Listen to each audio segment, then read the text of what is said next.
Well, look at that. There's a Siamese cat behind me and he's behaving. That's incredible. He's kind of wild. Good evening. Hello, everybody. Hey, Brian Lucas. Hi, Kestrel. So I want to say thank you to everybody for being here.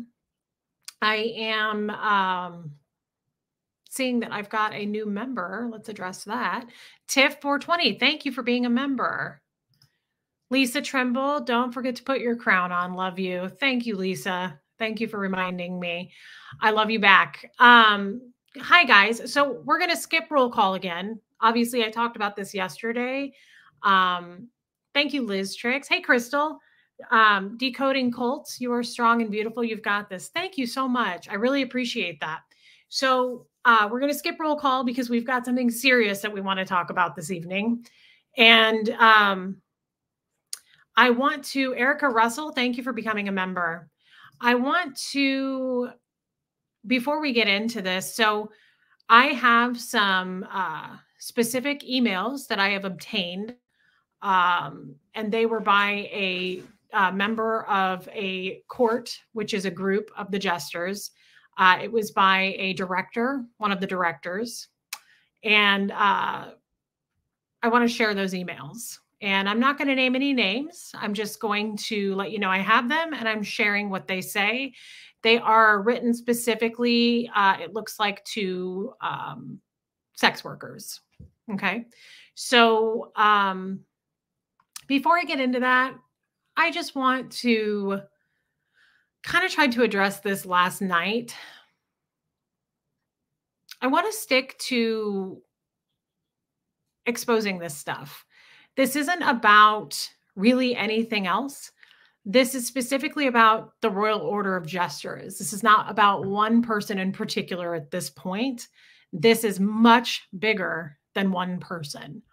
It's a large, the Royal Order of Jesters, as most of you know, is something that I was married to two different men that were in this group. You have to be a Mason, and then you also have to be a Shriner to become one. It's a secret, highly, highly secret society. And it's an invite only. They call it a luxury gentleman's organization. That's what they call it. Amber, my necklaces. Yes, gal. I've got a bee here and I've got a little thing, time thing. What do they call those? I don't know. Thank you for asking. It's just a, it's just a secret kind of type society, I guess I would say, but it's a group, and it's Hourglass. Thank you, Crystal. It's men only. It's stag, and they go to parties throughout the year. They're 4 to 5 day parties. They travel. They're worldwide. They travel all over the place. Their color is purple because of the Royal Order. When did I find out Fred was a jester? Did Fred tell you about it, or was not until after you were with Jeff? No, I found out from Fred early on. He told me about it and made it sound very much like it was on the up and up, Mamma Mia. He said that it's just a group of guys that get together and celebrate mirth, M-I-R-T-H, merriment. They drink, they have fun, it's fellowship. It's kind of the same thing that you're sold as a wife or anybody. For instance, when I was married to either one of my husbands that were jesters, they would say they were a part of like a shrine group that has a lot of fun and gets together, and they drink scotch and smoke cigars and play poker and golf. And it's just all real fun and games type of thing. That's how it's sold to people like you and me. But it is very, very highly secretive. When I was married, I was told, like, don't ever bring it up. Don't talk about it. You can never mention it to the other Masons who are not jesters. Just a lot of rules. There's a lot of rules. And I would often say that. I would say, you know, there would be fights between the jesters, and there would be weird kind of stuff going on behind people's backs. And there's bylaws, and they have these big meetings, and they have all this money involved. They're tax exempt. It's a tax exempt organization. And they have all these weird meetings. Everything's got closed doors. Everything has, not everything, but a lot of their parties have these hospitality rooms where the doors are sealed with off-duty police standing behind the doors. And I would say, Panko, it's good to see you. I haven't seen you for a while. I would always say to either one of my husbands, one in particular, I would say, for just being just a fun little guys that get together and have fun group, seems awfully regimented. It seems very, why do you have all these bylaws, and why are you guys fighting, and why is this person stabbing this person in the back? And it was just a lot of that. It was a lot of gossip, and I personally heard tons of them say near my ex-husband, they'd get together, they'd come to my house, or we'd go to their house for barbecues or something, and they would just tear each other up and stab each other in the backs all the time. Like, I would say, you guys sound like you're worse than a sewing circle. Like, this is unbelievable to me. Like, I would listen to these conversations and they would just tear each other down. And how are they tax exempt? I don't know, Julie Markham, but they are. So it was all very bizarre to me, especially in the beginning. And I was like, for just a fun little fellowship, just the guys getting together, there's an awful lot to this. Hi, Cricket. And, that just struck up more and more curiosity for me. And I'm already a bit of a digger, and I already had red flags going off. I was like, the fact that, my husband at the time was going to these parties, he would say, I can't have my phone for all these days, all this time. Like, my phone has to stay in the hotel room. So I'll be able to text or call you when I get back to the room at like 1 or 2 in the morning, but all day long, I can't have my phone. What? Like, what wife is going, oh, no problem, hun, just whenever you get back? That is such a red flag to me. And I couldn't get any answers. So I got my answers because my husband at the time left his computer open. And by the way, this was a computer that everybody in the house used. Like, my son used it. I used it. It wasn't anything that was restricted. After he found out about it, there were a lot of times he would lock it after I found everything out that I found out. But then even after years of that, he would lock it once or twice a year. I mean, he left it open all the time. So, it's not like I broke into somebody's house and stole emails. No, I found this stuff on this computer that we used in our house. Thank you, Jenny. So, I then, I did my searching and digging, and I found just a bunch of stuff on the computer that alluded to, prostitution, paying for women, crossing women from party to party, so across state lines. A lot of conversations back and forth of, can you be in Ohio this weekend? I'm trying to get you booked for this. And there was just a lot. And like I say, I saw a lot of things as far as like sending this had many men on these emails, and they were sending pictures, nude photos of these women. And some of the women were sending them themselves. Like, here's a picture of me naked. And then the guys would all pick which ones they wanted. And they'd go, okay, well, we like this one.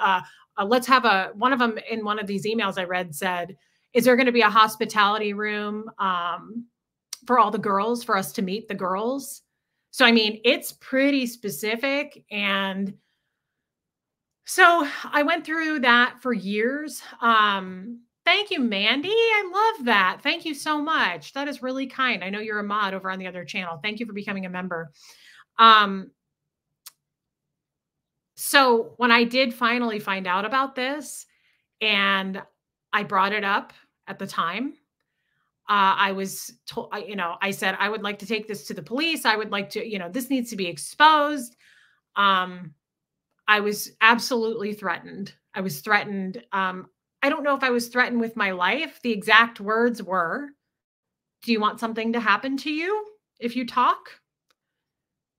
That was exactly what was said to me. And then also what was said to me is, do you think you're the first wife that's ever found out about this? You'll be silenced. So you're not going to say a word. So I was quite scared in that moment that, okay. So I didn't say anything, and I was told I can't talk about this. And so all I did for years was complain to my significant other and say, this is wrong. And while this person continued to go to these parties during my marriage, it was incredibly stressful. It was incredibly hard on me. And it really, I said this many times, I felt like it broke my spirit. I felt like it broke me as a person. I felt like I sold my soul being quiet, and I couldn't talk about it. I could not talk about it. And yeah, I mean, it felt like a threat to my life. I'm not really sure, but saying, do you want something to happen to you, was pretty alarming. And so that went on for years, and it just continued to spiral for me. I just continued to feel like it would just build constantly. And then when this person would come home from the parties, um, of course, I was in a state of, just, I was a wreck, knowing this person was gone for 5 days at a party, couldn't have their phone, the person that I'm married to, and claims to be a Christian. And so much so that, even when I was thinking about this today, when we got married, I was just going to get a justice of the peace to marry us. This person wanted me to get a minister or a pastor because he's a person of God. And he didn't want to say his vows to anybody else, but to someone of the Lord. And to me, like, all those things are so backwards now, looking at it, like, that seems hypocritical to me. It seems hypocritical. I don't claim to know Christianity. I know Scientology. But to me, that seems like something that God would not approve of, right? So it just all got very confusing for me. It felt backwards. And I'm mad at myself still for sticking around in this toxic situation, this environment, knowing how bad it is. And putting up with the threats, and, things got physical. It just all went very wrong. And in the beginning, it wasn't terrible. But as I found this stuff out, things got worse and worse for me, for my well-being. And I was, torn down constantly and yelled at. And yeah, Brian, hypocrisy. So here we are today, and I have been slowly doing what I'm comfortable with, talking about what I know and how I felt in those situations. And like I've said before, I have a lot of different pieces of evidence that shows the trafficking of the women and the conversations. I'm going to share some of those, but I have blocked out names. And like I say, these are just emails that I obtained from one of the court members of the Royal Order of Jesters. Okay. I believe people are coming into the chat that are jesters. I think jesters have shown up into this chat, and I'm perfectly fine with that as long as you're respectful and you have to follow the rules just like anybody else in this chat. So you're welcome to be here. I'm not going to give you a voice. This is my channel, and I'm not going to give this any oxygen. So if you're going to come on here, and I feel like these guys have really become trolls from what I'm hearing from different sources. A lot of people have reached out to me and said they're kind of going. I've heard from family members and friends that, like, some of these jesters are saying things like, you made a lot of money on YouTube, and you like to shop and buy jewelry with your money. That's correct. I've talked about that for a long time. I worked at a store part-time as a housewife, and it was a boutique, and I did my show in the store, and everybody knows that. And so there's all these kind of weird things, and I'm not surprised, right? We're not surprised that they're going to try to smear me and say kind of bizarre things. One of them was saying how I stand politically, and just I don't even really want to give it any attention other than, I mean, good luck to you. I don't, this is the truth. And the only way to win a defamation suit is with the truth. And I promise I have it. These are not, these emails I'm going to show you are the truth, and they're not changed. That's another thing I heard. If you remember the audio I played the other day, I heard that that was somehow edited and the person was framed and all of that. I mean, the emails I'm going to show you are on my phone because I don't even know how to upload them onto my computer to show it to you. So I'm not some master editor. I don't even have an intro. So you're looking at the wrong girl if you want stuff done, with technology. I don't know how to do it. But I just want to make sure that we're aware that people are, they've become trolls. I mean, don't feed the trolls, right? So you, you're going to probably maybe see, but probably not because they don't have a big enough platform. But for whatever reason, these people are kicking and screaming right now and trying to say that I'm a liar and this stuff is doctored and I photoshopped it and I committed a crime. And just so you know that too, you can't sue me and put me in jail. You can only file a civil suit. There is no criminal. You have to have a DA for that, and you can't just put someone in jail. You know, you have to follow the rules just like every other citizen. So I yeah, I'm not a master IT person, that's for sure. You guys are going to see these emails on my phone because I couldn't even figure out how to put them up. But I also knew you're willing to take and accept that as well. It is not doctored, though. None of these emails are doctored. And yeah, sweet koala. Apparently, there are jesters in the chat that are going wild, trying to say what a liar I am and a grifter and that I made money on YouTube. Of course, I make money on YouTube. I've been saying I've been wanting to make money on YouTube. I want this to be my career. I mean, that's none of these, the things I've heard so far are just kind of like, right, absolutely. Oh, thanks, Kim is Blue. And for anybody that doesn't know, I love to shop and I'm into fashion and jewelry. Of course, that's true. Yeah. I don't know. Just that the allegations that I've heard so far, I just think, okay, but still we have, you know, some serious, well,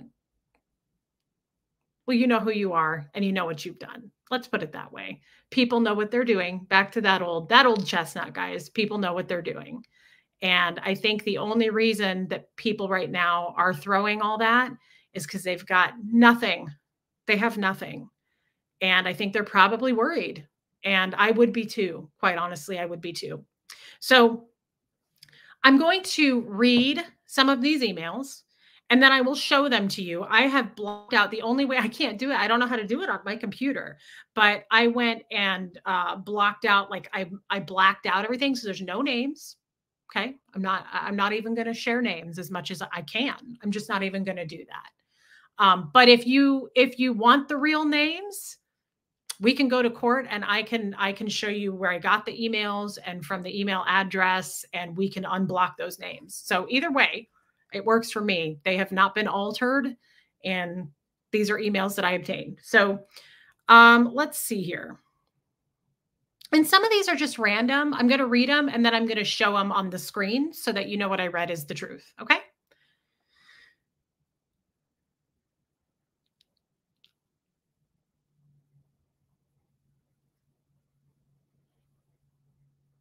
So this one was just an email. I believe I told you guys a couple lives ago. These guys have what's called the Book of the Play. And that's the parties that they go to every weekend. And they call it that because they're putting on a Shakespearean play. And outside of that, they have 5 parties a year that have nothing to do with the Book of the Play. They're just party to party. Okay. They're just there to party. Like it's just, they just put it all out there. Well, one of them is called the Lake Party. And I absolutely was not cool with that one in particular because I found so much on it. It's at the Lake of the Ozarks. And I saw some photos that I found from some of the girls' social media, and they were totally topless. And I also found some things in emails saying they got like this many girls on the list for the lake party. And apparently one of them backed out. And I saw an email that said, I worked really hard to get you on the list. What happened? So the lake party, I was like, this is really bad. So this email is about that. So this is from a female at the bottom, and it says, I am working in Baltimore. It has been very busy, luckily. Not mad. Talk later. Now, this is from a male jester. Glad you are not, and that Baltimore is busy. Our lake party is filling out nicely, overflowed into an extra building. Wish you could have come. Going to be a great time. JGs, which I'm assuming stands for Jester Girls. So JGs even get to go out on the boat. Those coming are excited. 2 suites on the cruise. Talk to you about September soon. You let me know later when is good. Something else to talk about. That's what I just read to you, word for word. And it says sent from my iPhone, and you can see I blocked out the name.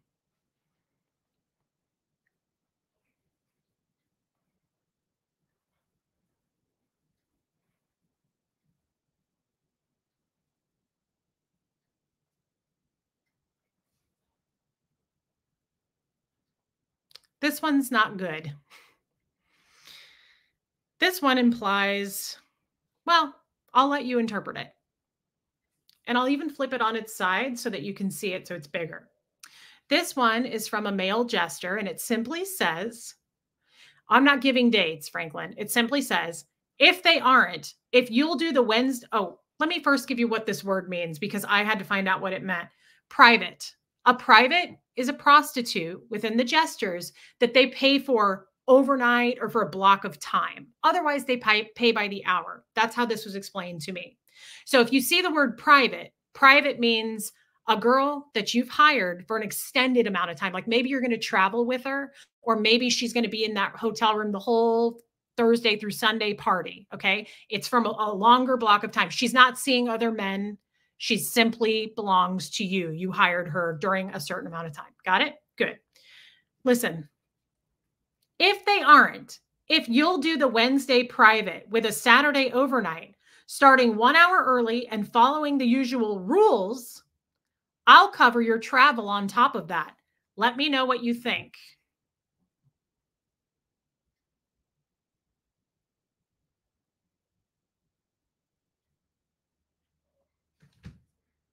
The problem with that one to me is, and I'm not an attorney, saying I'll cover your travel. Also, what are these rules? That gives me the creeps. So if they aren't, if you'll do the Wednesday private with a Saturday overnight, starting 1 hour early and following the usual rules, I'll cover your travel on top of that.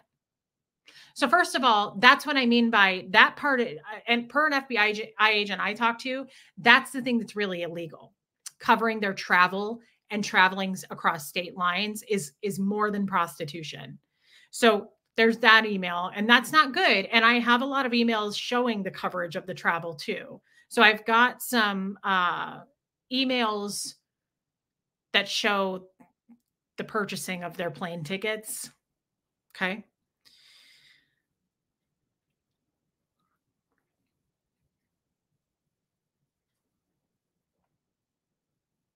Okay. So I'm going to read this one. This is from a male jester. Okay. I know today is probably a busy day for you because of the open day for those attending. This person's talking about the party that's starting. So let's restart that. I know today is probably a busy day for you because of the open day for those attending. Is there any way I can sneak in the back door and make it into your room on Sunday morning without a high risk of getting observed by those attending? Probably just a pipe dream. Really enjoy your company. Thank you. See you for sure in January. The female jester responds, or female, I should say jesterette. I've heard they call them that. The female companion, or whatever we want to call this person, responds and says, my flight is early Sunday, like 7:20 a.m. So that won't work out. We'll just have to work something out in November if possible. Hope you're feeling well. Behave.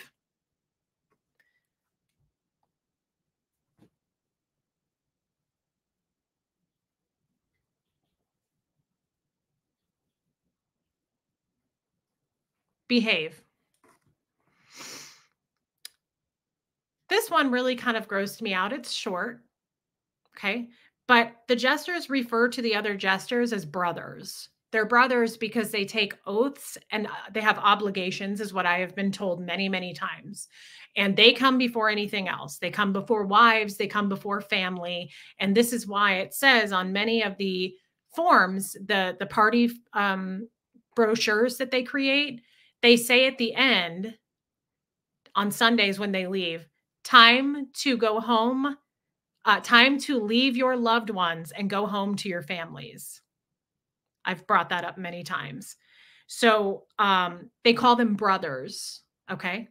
So this one says, and this is a male jester, and this is referring to, I believe this person had been sick.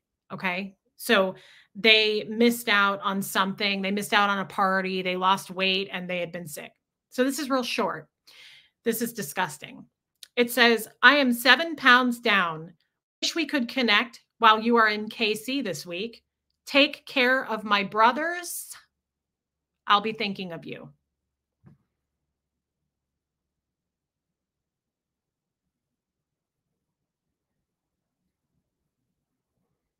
Take care of my brothers.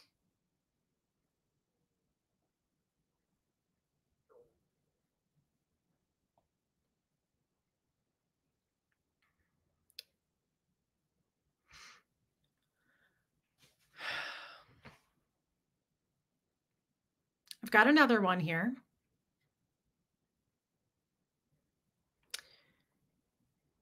This is from a male jester, again, to a female prostitute. And this simply says, for Wichita, I agree, no stressing. Let's see how early you can get in. And if there is time, I would love to spend the day Wednesday with you. Now, this person mentions another man, and I blacked it out. So I'm just going to say man instead of, because it's blacked out. I crossed it out. Okay. So let me start over because I want you to know that. For Wichita, I agree. No stressing. Let's see how early you can get in. And if there is time, I would love to spend the day Wednesday with you. That would leave time for your appointments in the early evening and person named overnight. Person named is a friend to both of us, and I don't want to change anything regarding him. Overnight Thursday would be great, and one more overnight if possible, Friday or Saturday would be super as well. If it works out, great. If not, that is okay too. I have a couple of privates under my belt now and really enjoy the expanded format. Let's keep in touch as we plan our travels for next year. Right now, I am looking at Wichita, Tyler, San Francisco, my birthday trip, and Kansas City. Haven't thought beyond that yet. Are you likely to be going to any of these?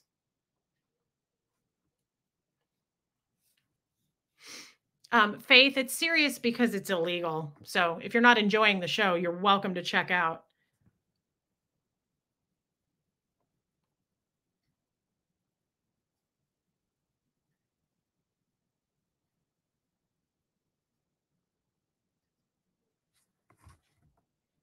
I don't know what expanded format means, guys. But to say that would leave time for your appointments in the early evening with so-and-so overnight. So-and-so is a friend to both of us, and I don't want to change anything regarding him. And I have a couple of privates under my belt now and really enjoying the expanded format. That's disgusting. I don't know what that means, but it's really gross. Privates, Serene, privates is a word they use as a hired prostitute for a certain amount of time. It's not just by the hour, it's for a day, it's for a weekend, it's to travel with for the week. That's what a private is. That's what they call them.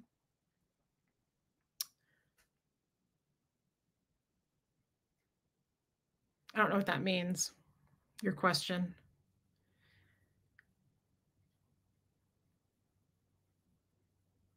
All right. I've got 3 more screenshots I want to show, and then I'm going to stop because I have a ton more. But this was just something that I wanted to give you an idea of because I've been talking about it for a couple of weeks and I wanted to actually show you. So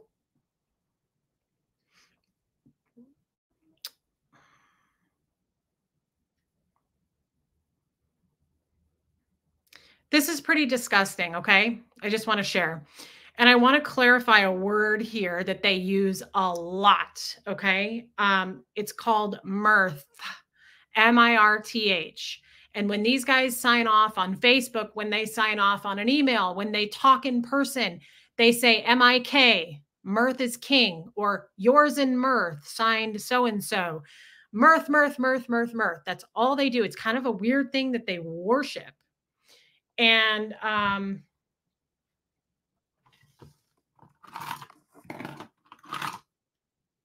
Here we go. Here's one of their little coins. Mirth is king. Right here. Mirth is king. Mirth is king. They say it everywhere. And it's this creepy dude. It's this weird, creepy thing that it's everywhere. I mean, it's literally everywhere. I'm looking at I think we get the point. I just showed you, but I don't have any, I don't want to search for it. So mirth, okay? I want you to know that because it's a highly used word, okay? And it means happiness. It means merriment, joy, okay?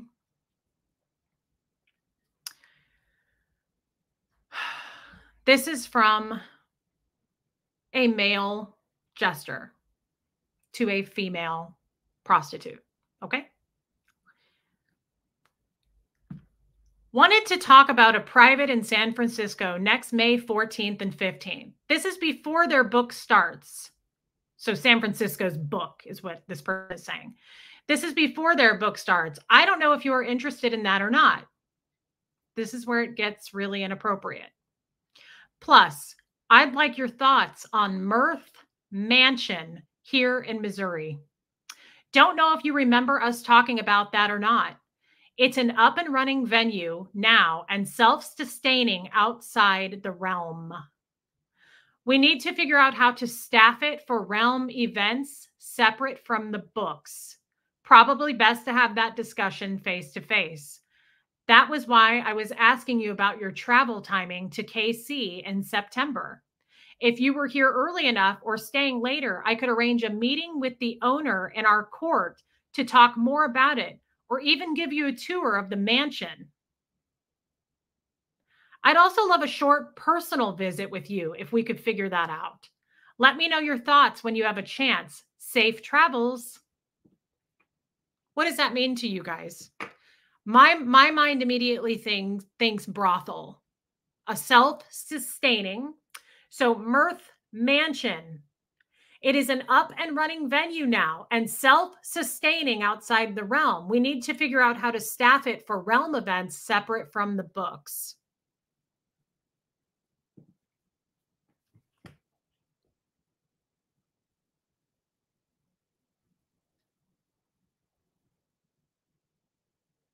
That's illegal. The female responds to this email. Here is her response.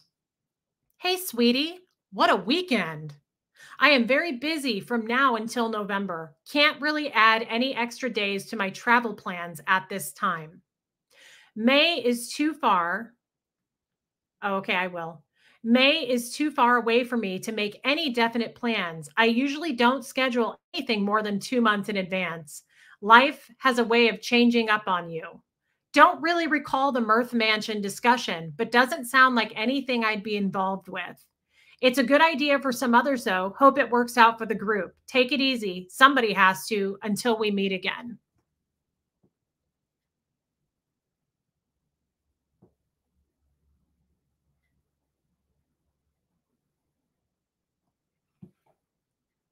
That sounds like a 24-hour self-sustaining brothel. So you can imagine a wife finding this stuff might be upset. This might upset somebody that's married.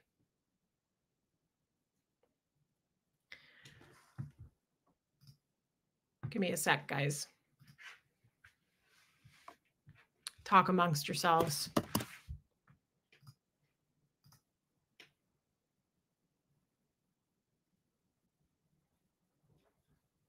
Okay.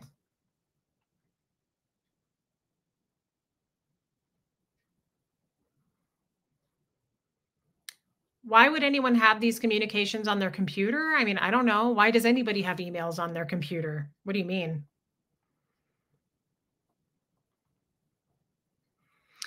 All right. I've got one more for you, and I saved this one for last because it's not good. Now, This one takes a bit of a turn, and here's why. To me, this email sounds like it's from a person who works for the city, who works for the government, the local government, like a city official. Okay. Can we all kind of imagine what that might be? Somebody who works for the city, maybe? Maybe. I'm assuming this person works for the government in some way, and I'll explain why. Here's the email. This one's really not good. Yeah, a commissioner, someone who maybe works for the mayor, perhaps a city councilman, something. It just to me seems like a city official. Okay. Here's the email I'm about to read to you. How did I get access to these emails? Go back and watch. I explain that in depth. All right, here's the email. I may be in Washington, D.C., March 9th through the 13th. The front end of that trip is on a weekend where appears to be no books scheduled because of the royal cruise. Although I would be busy on the days of the conference, maybe I could fly out early and we could get together for the day, March 8th, and you could head home on the 9th. Something to think about anyway. Before we firm this up, I need to make certain I am able to go. This is a city trip and I need the mayor's approval, and I won't get that for a few weeks yet. Let me know your thoughts on that possibility. Okay? I'm going to go back and read that one more time. Although I would be busy on the days of the conference, maybe I could fly out early and we could get together for the 8th and you could head home on the 9th. Something to think about. Before we firm this up, I need to make certain I am able to go. This is a city trip and I need the mayor's approval. To me, that sounds like taxpayers' dollars. To me, that sounds like, I don't know, guys, I'm not really that smart. But to me, when I put that together, that doesn't sound good. It sounds like you're paying with taxpayers' dollars on a conference, excuse me, trip that you would get approval from the mayor to go and visit a hooker. I don't know. I need a drink on that one. Yeah, it's pretty bad.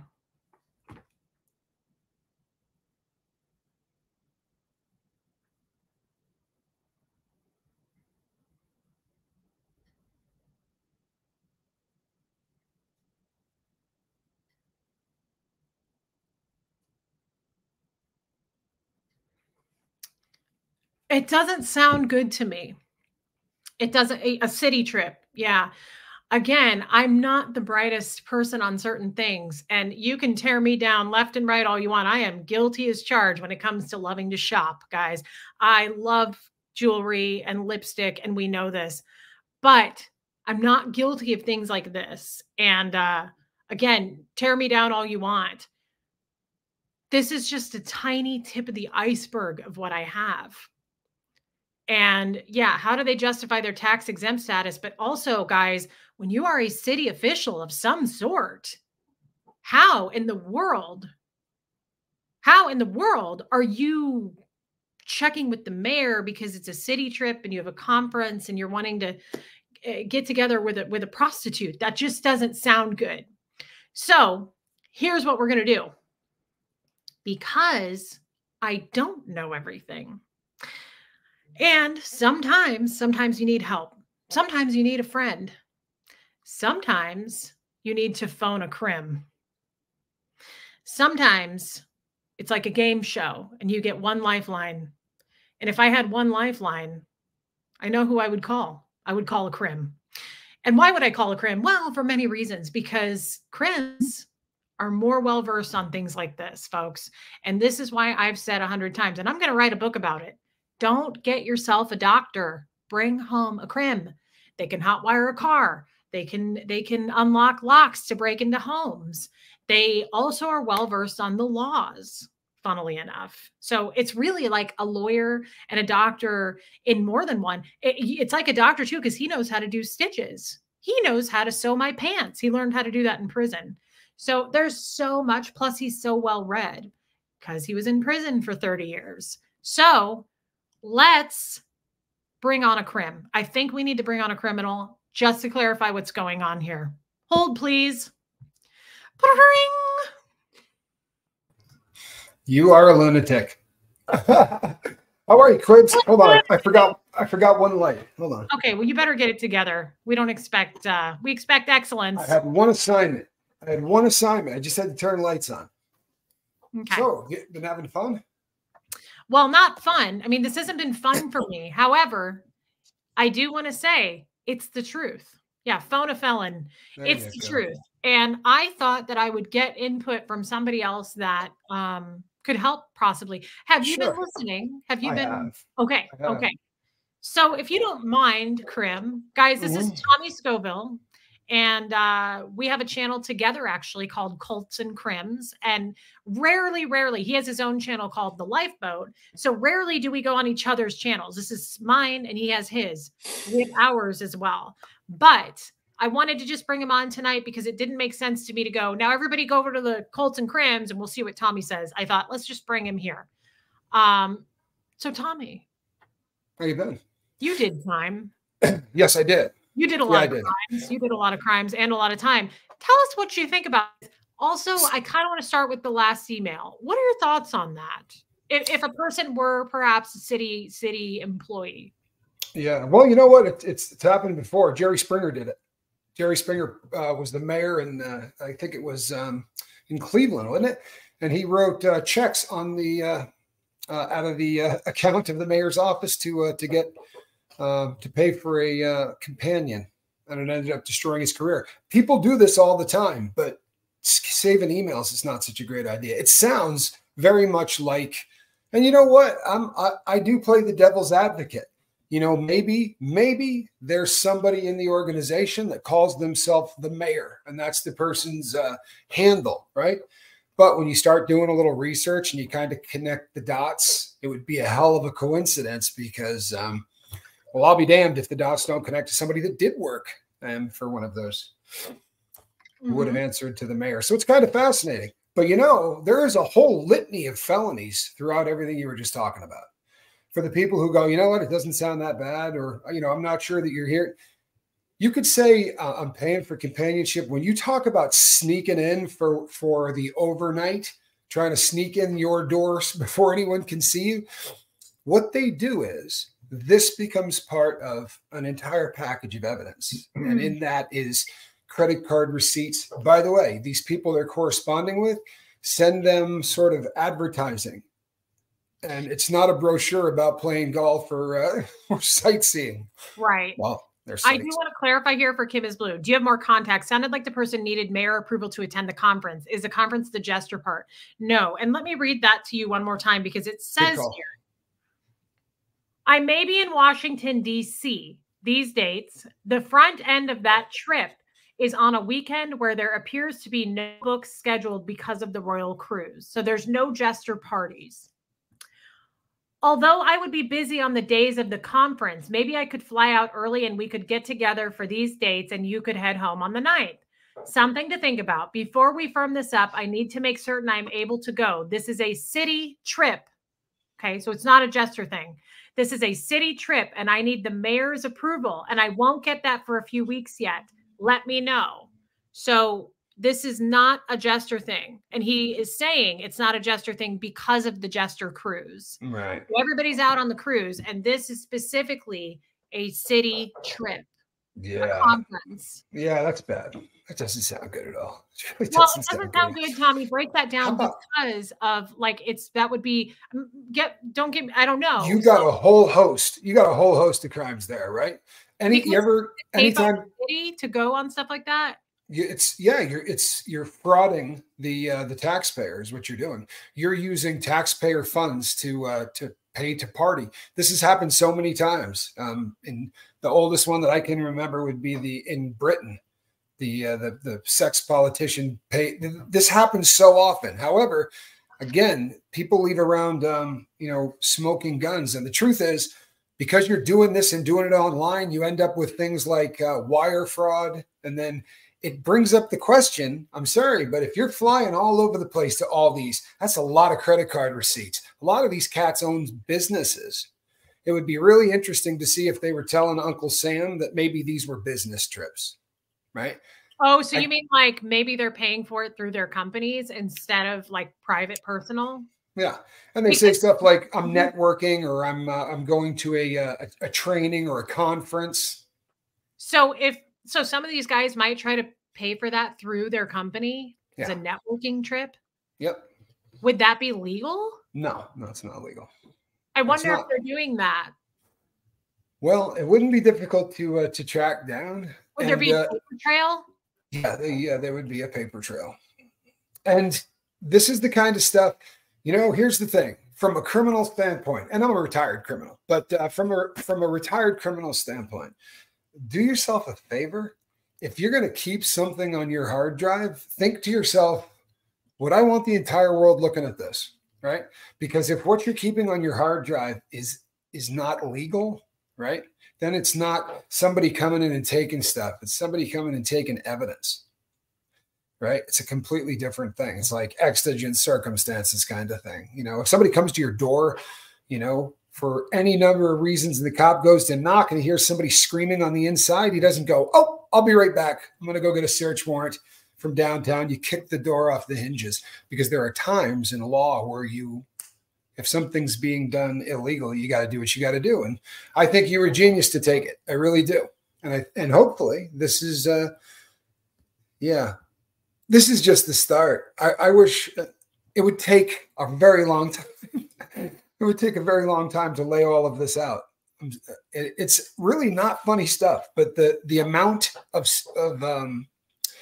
I think it's almost like a serial killer keeping trophies. If you really want to know the truth, that's the vibe I got. Like these were people who were curating really cool moments from their past. But if the really cool moments from your past are illegal, it's probably not such a great idea. And let me ask you, I don't even know the answer to this, and you may not either. If they were to go wipe their computers now and like delete these emails, can you still find them? Well, here's a really funny thing. This is one of those questions that it really depends on who you ask. But I was in a very unusual situation once where I said to an attorney, I could prove this guy's lying, but it was text messages, and I sent those text messages, while I was still on the street. That was 4 or 5 years earlier. Anything that gets sent anywhere in this country ends up in a building in Utah. And they said to me, we'll go get it. And I said, you'll go get it? They said, well, and I got them printed out on papers and the emoji and everything else. It was like I was looking at the screen. And they got me like 3 days worth of text messages. And it actually paid off. I did have a text message from the guy. But anyway, things like that don't go away. So not this anymore. Is a misuse of funds, says Spike. I worked Absolutely. As a city state employee from 91, to 2014. Send copies of the email to the city manager, mayor, city council, and local papers. Well, I wondered about that. Like, what if this person is no longer a city employee, but still making, like, they get a pension off the city? Like, what if? That's interesting, because you know what? Normally it is considered impossible. It's very, very difficult to lose a pension, right? OJ got his pension up until the day, but Peterson, the cop that ended up in federal prison, they took Drew Peterson. They took his pension, and he took it all the way to the Supreme Court, and you can lose a pension. You can, especially if they find out that you were. I mean, this isn't just a crime. This would be misuse of funds. And it's not just misuse of funds, right? It's one of those things that is kind of salacious and ends up on tabloid front pages. You know what I mean? Misuse of funds for prostitution and gambling. Yeah, I mean, that's just ugly. Isn't it? It's ugly. And taxpayers hate it. So, see, I never thought of that aspect of it too. Like, a lot of these guys own their own businesses. A lot of them do. I wondered about that. Like, can they have the company pay for this and all the travel and the parties? They can't do that. Not legally. Not legally. No. Yeah, especially if it's a lifestyle. I mean, if you're doing this, and most of these guys are going to a lot of these, and this isn't just based on what your experience is. I don't know how to break this to all of you, but there's a bunch of stuff out there. There are a lot of people that have that have broken ranks and talked about this. And it's funny because the stories are the same every single place you read them. But you know what, Quibs? They have cops that just do this, right? They are forensic investigators, but they are financial forensic investigators. And these people will crawl through every tax return and they'll crawl through every tax deduction. And they'll go, wait a second, this guy travels an awful lot. Let's see if we can match these days up to the schedule that this secret club was running at the same time. And if they match up perfectly, and then, if you also are buying tickets and bringing all of these recreational assistants, what do you call them? I'm looking for a euphemism for ladies of the night. Recreational assistants. You're flying in all of these women to entertain. Now you got a whole host, right? Now it's called the Mann Act. If you bring somebody across a state line for the purpose of prostitution, it's a violation of the Mann Act. And if there are 6 girls that you do it with, that's 6 separate felonies. And if you did it 25 times with 6 girls, it gets really, really ugly. I mean, the number of felonies, and they do stack them up. I promise you, guys go into court and find out that they're looking at 103 felonies. You know, the bright side, they probably plead it down to 2 of them, you know. But this is the kind of thing that puts people behind bars. This isn't, hey, somebody took some stuff off my computer. This is human trafficking. This is wire fraud. This is all kinds of ugly stuff, right? Looks pretty ugly. It looks pretty damn ugly. Yeah, and I just don't see how me like obtaining emails would be committing the crime. I've heard a lot of that too, is like, I broke the law by, and of course I spoke with an attorney about this recently and they were like, broke the law? You were married, you lived under this. And she even said, this person said to me, even if you weren't married, even if you were just a friend, if you give your computer over to somebody to use, if you allow it and they find that you're drug trafficking or anything, that's on you. Like, that's not, you can't say you committed a crime by going into my email. That doesn't count. No.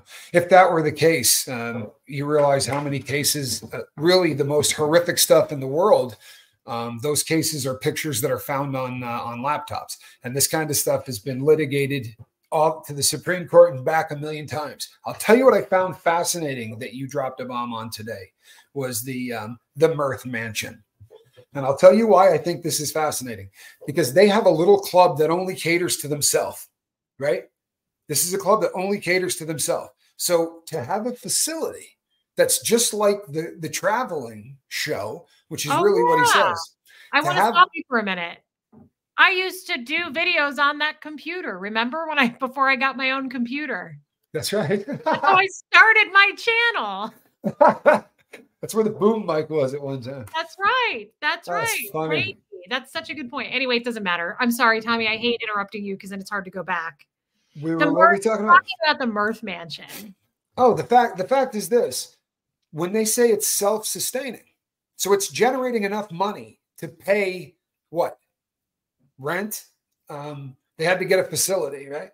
But self-sustaining definitely means that it's generating more money than however much money it needs to generate, right? So it's some kind of business that they're doing at the Mirth Mansion. And if this is a private club, they wouldn't be bringing in anybody from the outside. So what? They're charging these guys to do what?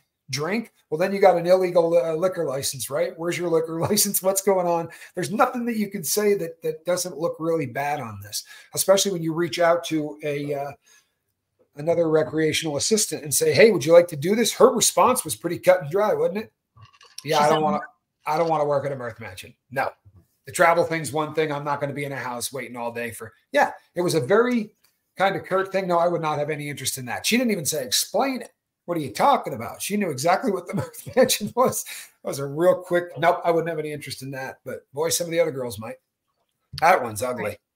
Right. I just don't see how saying you violated federal laws by going through and taking my personal emails. Again, I found illegal activity. That's different. But you didn't. You didn't break any laws. Right. But I'm just saying, it's not like I'm on here trying to smear a person because of their sexual choices. Like, let's pretend I found something where it was just something that was embarrassing for him that he didn't want anyone to know about. Like all these girls were from Tinder. Sure. That's something different to go on and just humiliate a person. I wouldn't Right. do that, and it's not right. You know, your choices are your choices. This is different. This is something that a lot of these men are involved in, and it's illegal. And so for this person to be like, you're committing crimes or this is illegal what you did, I don't think a judge is going to see it that way. Not to mention, you were physically violent, you know, with a minor and myself, and you kept me from leaving the house. You know, you took my car keys. That's kidnapping. I mean, Well, yes, it is. You so cannot stop somebody from leaving. You can't shut the blinds. You can't do any of that stuff. That's all kidnapping.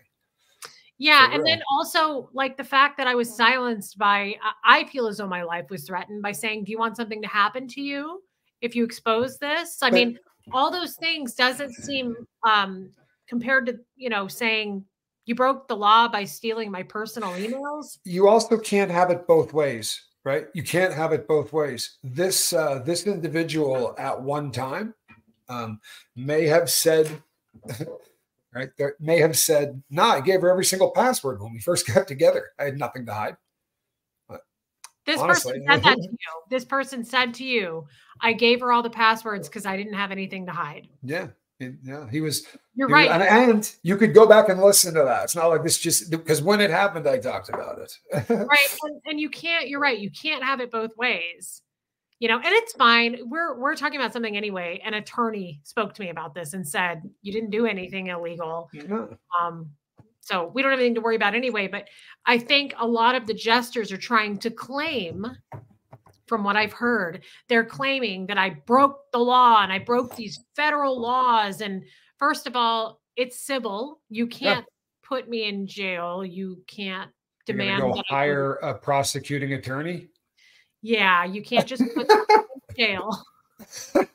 You can't hire a prosecuting attorney. They actually work for the states. You want to go show them a crime? I think that would be an excellent idea on your behalf. As your crim counselor, I will recommend to you guys you do that. Fire that lawsuit, and then find out what the other half of that, right? And find out. Fine. Yeah, definitely. You will be in the I F found around out part. phase. The F around phase of find out is what you'll be in. Yeah. I would be shocked. I mean, I'm super welcoming that, but I would be shocked if I was a jester. I'd be going, "Don't you dare file a lawsuit." It's like Scientology. They haven't sued anyone because they don't want to be opened up to that. And to me, you know, if you want to call my bluff and say she made those emails, those are photoshopped, have at it. But those emails are forwarded to me Yeah. from a specific email account. Yep. So Call the law. Call the law. You are righteous individuals, and if the law is on your side, you have nothing to worry about. something the attorney made me laugh about is, first of all, if you actually feel that I stole your private property, you have to go into a police station and file a police report. That's the first thing you have to do, Tommy. Well, And this attorney I spoke with reenacted it for me, and it was hilarious. And this attorney said, "Can you just imagine going in and going, 'I want this person arrested. They stole my emails.'" And the cop going, did he "This break in? this was your wife?" "Yes." "Okay. Did they break into your computer?" "Well, no, it was open." "And did they have access to it?" "Well, yeah." "Did they break into your email?" "No, that was open too." I don't even know this person's email passwords, by the way. The email was just open on the computer. "Okay. What was on those emails?" Uh, Oh, I have them. just some human traffic, just a little, just a smidge of prostitute, you know, just your daily, you know, just a little bit, just not a lot. "Oh, okay. We might want to see those emails too." I mean, come on. What But crime did I commit? What did I steal? If I stole something, then go file a police report. I as a retired bad dude, I used to plead guilty, right? Every single time. I never took anything to court. I never fought anything and went to the box and did all of that process. Never once in my life. And the reason that I didn't was number one, I was always guilty, right? And number two, the prospect of having my life opened up on a stand to discovery. The stuff I did in my life, I've talked about it on my channel. I sure as hell wouldn't have wanted that in front of a judge. You all know my past. think I could talk about that? I couldn't. Right. But I welcome. I think you guys absolutely, right? You're going to go out and tell the entire world that all this stuff is fake. Bring it. Right. And Matt Marsha, yes, that is true. I was thinking of that too. I thought, I mean, can you imagine the publicity that would come from this? I would be hiding under a rock if I was I would probably go to my wife, beg for forgiveness, and immediately quit the Jesters and say, look, my hands are dirty with this shit and I'm getting away from it. I mean, I would not challenge. I mean, go right ahead. But this is, what did I show? 7 emails? I mean, I've got so many more photos and emails and pictures of naked women and them picking which woman they want and which woman they're going to fly to this city and that city. I mean, and it's kind of disturbing too, the way they talk about it, because it sounds almost like cattle, but it's very, they're objects. It really is. And yeah, so I'm the guy that always plays the devil's advocate, for real. I always look at it and try to poke holes in it or whatever. And yeah, the logical narrative right now would be, yeah, all of those emails, she made all of that crap up. She made all that crap up. That stuff never came off of mine. Good. Run with that. Brothels, like a trunk show? Yes, exactly. But a little bit of gambling there too, right? Got to have a little bit of gambling there too. And they're a society that keeps history alive. Just a little bit of illegal activity, not a lot, just a little bit, nothing big. Some gambling, some prostitution. I'm sure they're trying to intimidate. They're also saying bizarre things like my political views. And I saw one of them talk about how I really don't support the LGBTQ community. And I was like, man, that's half our audience. Well, that's half our audience. Exactly. And they are grasping at straws. Like, this is serious. And if I were you guys, I would just go away. And, you know, I was just going to stop with this, and I'm still going to just stop. I need to get over it and just move on from this stuff and turn it over to the proper authorities also. But they're kind of firing back from what I'm hearing. And it's like, guys, you know, if you think this is made up, I will show you. I will show you that it is not. And I'm sorry for you. I really am. I wish you hadn't have partaken. Well, I mean, it's really, I'll tell you something. It's funny because obviously everybody knows that you and I are pretty good friends. So my proximity to all of this is kind of close. And even before Quibs and that, when we were just friends, she cried and told me the entire story of this. Right. So I've been hearing and talking about this with her for a really long time. And I can't tell you how much different it feels to be the person that's not freaked out, because every time anything had to do with the court, there was somebody behind me breathing down my neck. I could feel the law. It was one of the worst feelings in the entire world. But to be on the side of truth is a pretty unusual feeling. I prefer it. A pop-up brothel. I really think that's kind of funny. Yeah. Yeah. How's that mirth? Alive and well? I mean, Tommy, you and I both were pretty shocked by the Mirth Mansion thing. That's frightening. Honestly. Yeah, that's it's bold. It's really bold. And to just ask the people and then not delete the stuff.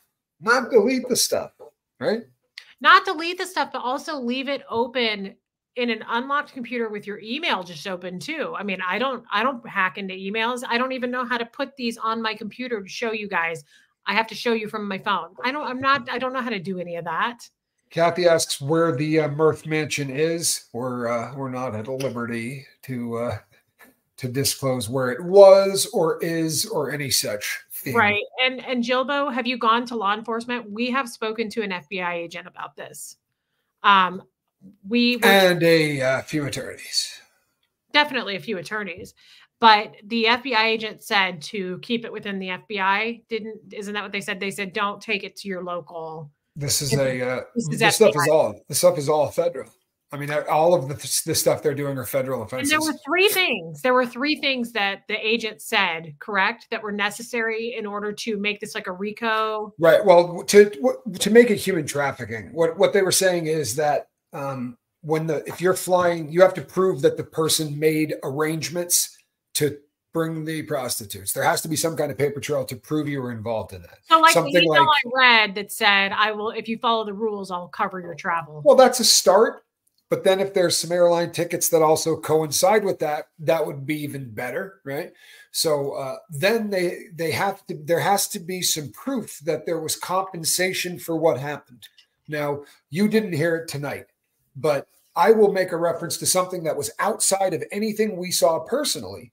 But these cats have a history of shortchanging the ladies, not paying them what they agreed to pay them, which is kind of sleazy, really. But it's something that seems to have happened more than once. If you researched what happened down in Brazil, if they had paid those girls the way they were supposed to, right?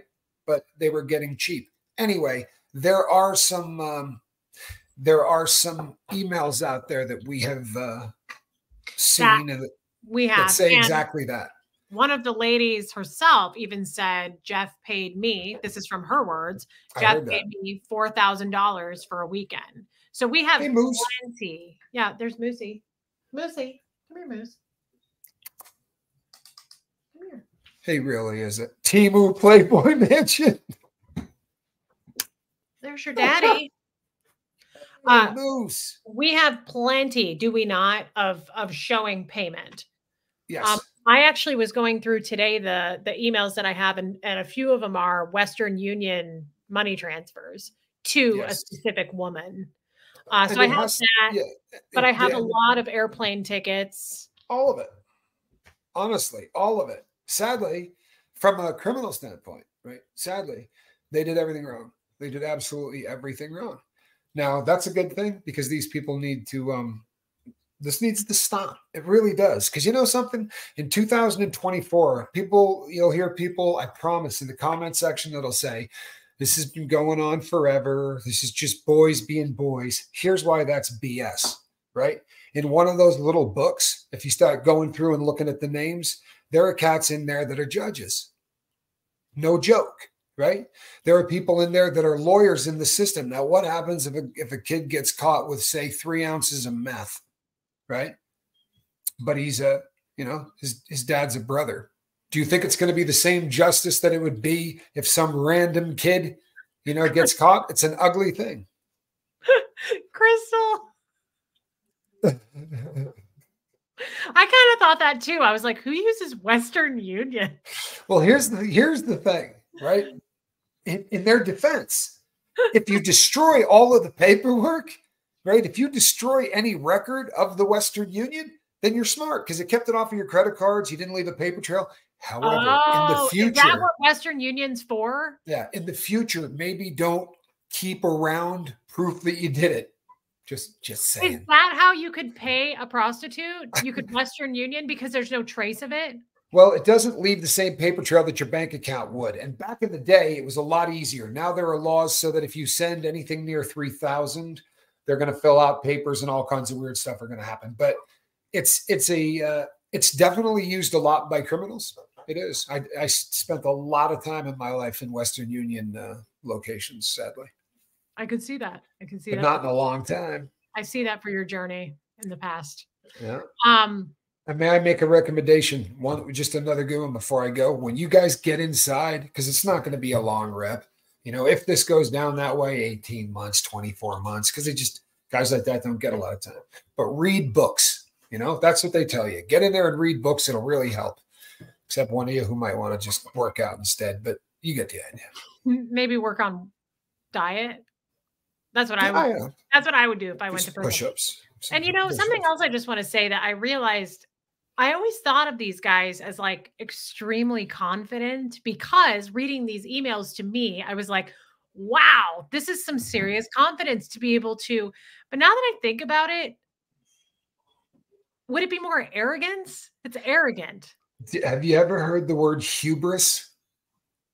Because it's a good one. Because it's a good one, but arrogance is great. I think that there's a decent amount of arrogance there. Loadable credit cards were great. Yep. The tax implications are really interesting. I agree with you. I would not. I'm just changing my viewpoint on that because this isn't confidence. Confidence is more probably a good thing. It's more, I guess hubris, but arrogance. Movement. Well played. Skeezy arrogance. Yeah, I mean, this is not confidence at all. False confidence bought and paid for. You know something? Hubris is like arrogance on steroids. Well done, Blake. I want to tell you something. This is a theory I've had for a long time. All right. And I'll share it with you guys. But to give yourself over to a partner, right? Ideally to a wife or a husband or a wife or a husband, right? No matter how it works out, women, men, whatever. I don't care. But you give yourself totally to that individual, and there's fidelity, and you build a relationship. And you know what? You can really build something wild on every aspect of that, even in the bedroom. Just the two of you could get buck wild. I promise it could be a whole lot of fun. But it seems to me that if you're afraid of that intimacy, it makes somebody wonder why, right? I mean, is there something sexually that these guys, they need to pay in order to make this so that, because honestly, what do you pay them to do? You pay them to scream that it's fantastic and to tell you that you're really attractive. It's pretty damn sad.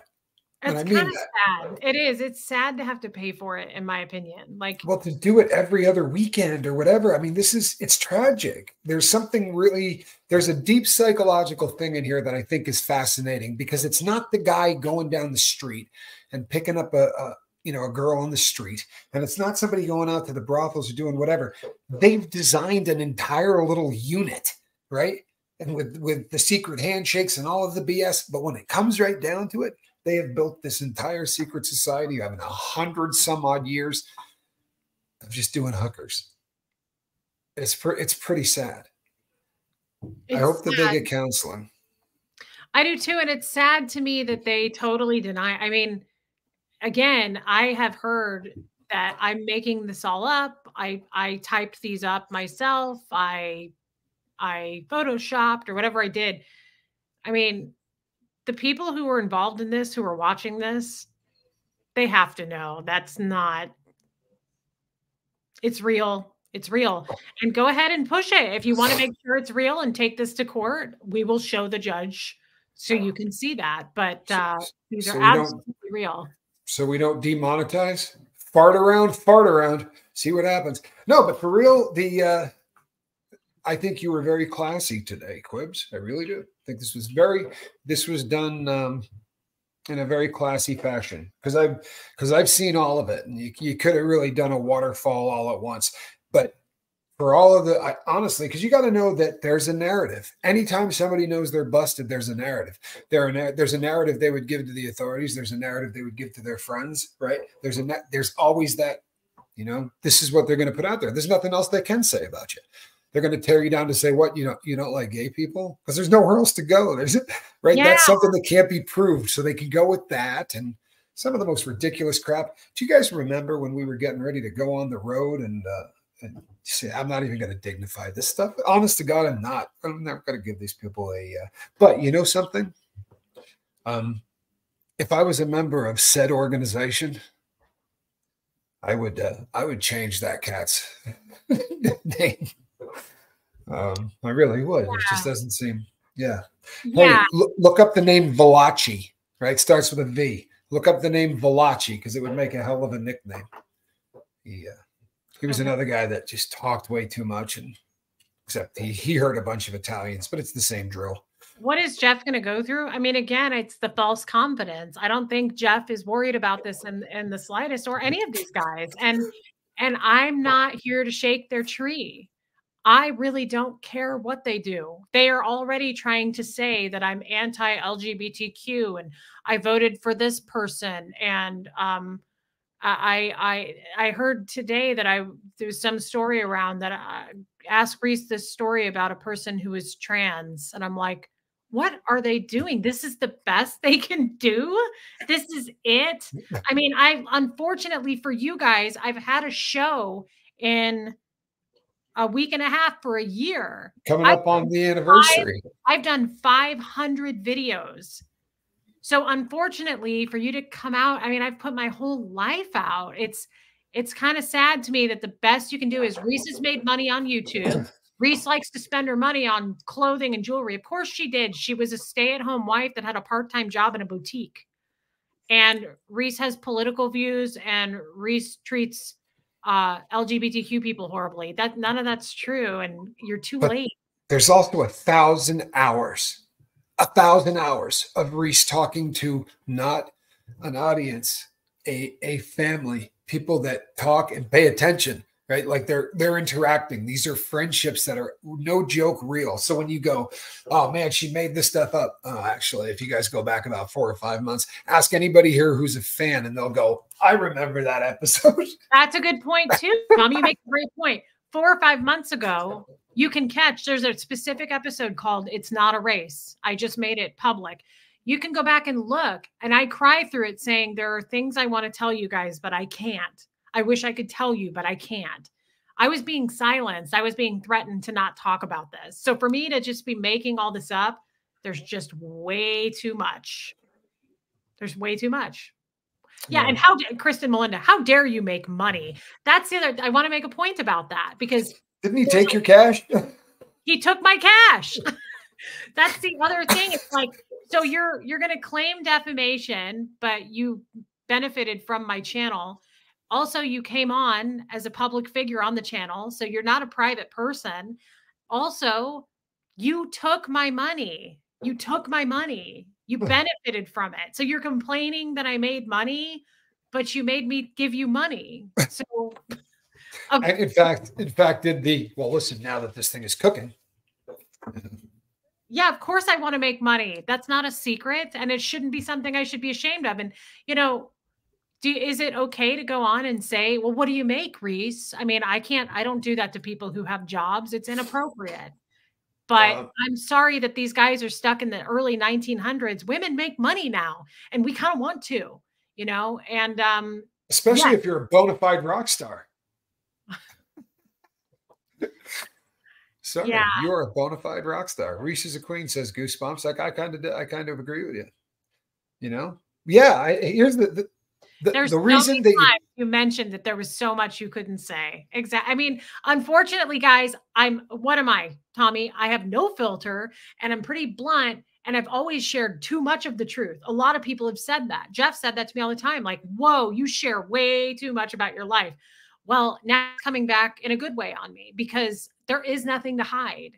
And I'm not anti those things. And of course I make money. And I mean, it's just so weird. It's such a weird dynamic. How are you going to get judgy when you're dropping $4,000? And you know what? With all due respect, it's a lot of money for companionship.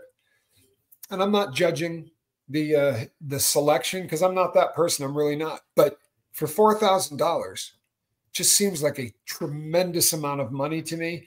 I mean, honestly, from a street standpoint, you guys are tricks, right? You're marks. You know, who just said that? Hold on. Yeah, Sophia, my God, women are not only real people, but we want to earn money and be paid fairly. To me, with you firing at me, meaning Jeff or any of these jesters are coming out saying she makes more money.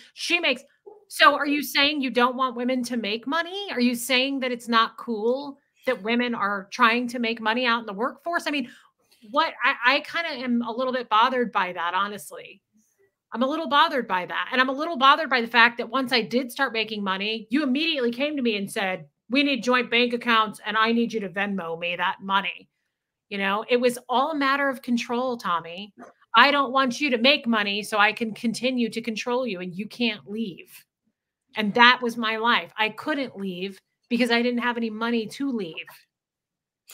No, truthfully, you don't need to explain. I mean, that's absolutely the truth. And especially if the things that get brought up have absolutely zero basis. In fact, there have been books written on this. When you can't argue and you can't stand on the merits of anything, well, then you pick on one of those hot button subjects because the people around, you'll get 2 or 3 of them riled up. We're just not going to talk about stupid things anymore that we know are just. There's one stupid thing I do want to talk about, though, that we heard about. There were like accusations that you and I, on the day we moved out. Oh, come on. I know, but it was just so funny. There's like accusations, guys, and this is through the grapevine. I heard this, but like Reese and Tommy are criminals and they stole things. Well, everything you see here was stuff that I bought before I was married. And what's funny, the point is to that, My ex-husband was there the entire day we were moving out with 4 friends. with 4 jester friends in the house. One And of we them, did a show on it that day. one of them I was did a show on it. You did a show on it. Right. There were 4 jesters in the house plus Jeff the day we moved out. And then, suddenly, and then you and I. Bonnie and Clyde. Suddenly we're Bonnie and Clyde. I dig it. I dig it. It was bound to happen. It's fun to talk about this, guys, because I'm hearing some funny things. There are some people privately reaching out that are friends with Jeff that are telling me this stuff. Like, this is what he's saying. Yeah. And every time I've responded and said, that's like a chihuahua chasing after a fire truck. Like, okay, make noise. What are you going to do when you catch it? Right? What are you going to do when you catch it? Because you're not loud enough.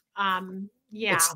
Honestly, it's a bummer. I'm not even being funny. It's a bummer. It's a bummer because there are how many generations of people pissed away what could have been decent marriages, right? How many people brought their sons into this crap and justified this? Hey, how you doing, son? I cheated on your mom. Come on in. We're gonna get you set up tonight so you can do the same thing. It's what we do. It's mirth. Friggin' lovely. And I do love the accusation, like Reese is making money. $4,000 to pay a prostitute for a weekend is way more money than I'm making, dude. Yeah. Way more money. Yeah, but you know what? That would be a tough $4,000. Tip my hat. Anyway, you earned that. You earned that. It's pretty impressive to make $4,000 just for. How can you do it though? No, I mean the mechanics. How can you? According to my ex-husband. He said I couldn't do it. It would break me mentally. I got to stop the stream for a minute. Jeff, not my old Jeff, guys. This is a Jeff that has been following me since I started, and I love him and his wife, Leanne. I could go on contact for 6 months and come back to catch up. Wow. Where have you been? I am so glad you just popped in. Tommy. Wait a sec, 6 months? Wow. He's been gone. It's been eventful. Guy. He's so nice. Jeff, thank you for stopping in. I love to see you. Good to see you. Yes, brother. A lot has changed. Tommy, speaking of, I just said, yes, brother. What about the email that said, take care of my brothers? Well, I think that, you know, something, again, Tommy, people are playing. Space. Tommy, do it. It's just, I don't know, man. It's skeezy. There, you know what? There are things that you just don't share. You know, you pass a joint, right? You pass around a brown bag with a bottle in it. But to do it to a human being says an awful lot about the depravity. It says an awful lot about how far this kind of stuff lets things go. Goes from just a little, because it didn't start like this. I promise you, people. The very first time these guys got together, it was probably dancers and maybe a stag film. But when you let this stuff run wild for as long as it has, it just keeps getting worse. Every new group has got to outdo the one before them. And they got to throw a bigger party and have something that's more foul. And it's not conducive to anything healthy. What really is the gross part that said, I don't want to interfere on his schedule and his time? Make the face, Tommy. The thing is, no, seriously, because it is just no lie sharing. It's like, you know, we both really care deeply about him. Yeah. So they both dig him. It's all right. John Dan Geese says, is Jeff here? He was here in the beginning of the stream. Oh, no, really? Yep. Jeff Quabell did stop in and just said, like, what about my side of things? And like I said in the beginning, you're welcome to be here. You just have to be respectful of the chat like everybody does. But I think he left. But isn't that the case, Kathy Ann? Wasn't he here? I'm pretty sure he was here. Well, here's the good news. Here's the good news. Turn the lights on, right? Throw everything you got on the table. Let them throw everything they got on the table. Kick the lights on and let the intelligent people go through it, and you know, see who they get angry at. I remember the other Jeff now. I remember that. Oh my God, he's amazing. He's so nice. I remember the avatar. Nice. He's so nice to Huxley. They want to return to the time when women were property. Yeah. All I can say is, damn. Damn. I'm just glad that you chimed in. I'm glad that you had something to say about that. I really wondered about specifically, like, if these guys are filing, like if there's some kind of a paper trail, are they filing these trips under networking trips, like through their jobs? All right. Are they and then the city trip part sounds fairly illegal to me. I don't know. I'm not an attorney, but it sounds And you're procuring women for sex to bring them across state lines, which is a violation of the Mann Act, and you're doing it through the use of this electronic medium we have, right? The World Wide Web, which definitely means that you crossed state lines, not only in the commission of the crime, but also this way. So they always add wire fraud to that, which is fun because they just Veta variants. They just keep stacking and keep putting things on top of things, you know? But sorry, I have ice in my mouth. No, you're good. Thank you let me chew my eyes. Kudos to you for protecting Reese. I'm so scared for her. She is so brave. I couldn't do it. Okay. So I just wanted to point that out too. I truly am a believer, like coming out with my Scientology story. One, honesty is the best policy, 100%, because the truth really does set you free. But two, same thing. Sunlight is the best disinfectant. And Tommy, I mean, I don't feel like I am in danger, even though I was threatened with this stuff. I don't think I'm in any danger. Now, I do have the ability to protect myself. Of course, I think everybody should be able to protect themselves, and I can protect myself. So I'm not really worried about it. Tommy, what are your thoughts there? I mean, we have this place wired up like a meth house. No, we really do. Walter White has got nothing on Reese Quibell. The downtown org in LA has more cameras, but every other org in the US has to take a bow to this house has the more compounded cameras. Bug tussle. This house has more cameras than Flag. No question. Yeah. No question. But here's the thing. Here's the thing. I don't think these guys, right? They're not that kind of criminal. They're not. They're not. They're the kind of criminal that has I mean, honestly, I think that for the most part, honestly, this is going to sound crazy and you're all going to think I'm a nut job. But for the most part, I do think these guys are stand-up cats in society. But what they're doing to women is absolutely reprehensible. A lot of these guys are fighting for really good causes and doing things. There's a guy who stands on the floor of Congress. We have a clip of it, right? He's standing on the floor of Congress and talking about human trafficking, prostitution, what's going on. And you're going, wait a sec. Your name's in the Jester book. Yeah. Right? You got a lot of balls talking about that. That's tricky. That's tricky. It's also tricky. Like I said, there is a Kansas City jester that's a judge. There's tons of them that have law firms in Kansas City. There's Kansas City police officers that are jesters. I know them. And you idiots let Oso get the book of for the recently deceased. How did you let Reese get the book? How did you let Reese get the book, Tommy? Yeah, the book. The other thing I just wonder. I do carry a fax machine with me, so I'm good. Yeah, Cricket, thank you. I do wonder, how can it be a networking trip if you can't, like, I was told by many jesters just over the years that at these particular parties, business speak is not allowed. You're not allowed to talk about what you do. You're not allowed to sell people on anything. You're not allowed to say, hey, I do this. If you ever need me, here's my card. How does that work if they're doing that? How does that work? How do you, if you call it networking? Well, in theory, in theory, this is the kind of thing where they would be pulling into town and you would say to your partner while the girl's doing whatever she's doing to him, because I understand they push all the beds together and you're doing that. Hey, Hal. Or oral parties, you say? Right, yeah. Exactly. As all this is going on, he's looking over and going, Hal, I'm not sure if I told you about a new computer program I'm writing, but it could streamline everything you're doing in human resources. Hal comes back with, this probably isn't a great time. Well, when we get out to the hospitality tent, maybe we talk about this thing and then I can write off this whole vacation. Molly Brown, I agree with you. What I mean is these guys compartmentalize their lives and there is a side that they put out that absolutely wants to look like civic-minded, pillars of society, right? That is what they put out. Because of that, I don't think a lot of them are trench coat mafia kind of guys, right? That was the point I was making. But I promise I'm not advocating for any of these cats. I wouldn't be doing what I'm doing. No, her ex did not bring home anything, not the gift that kept on giving. What's in your purse, Reese? It's so heavy. Just the facts. Yeah. Actually, she carries two. Kathy, we need merch.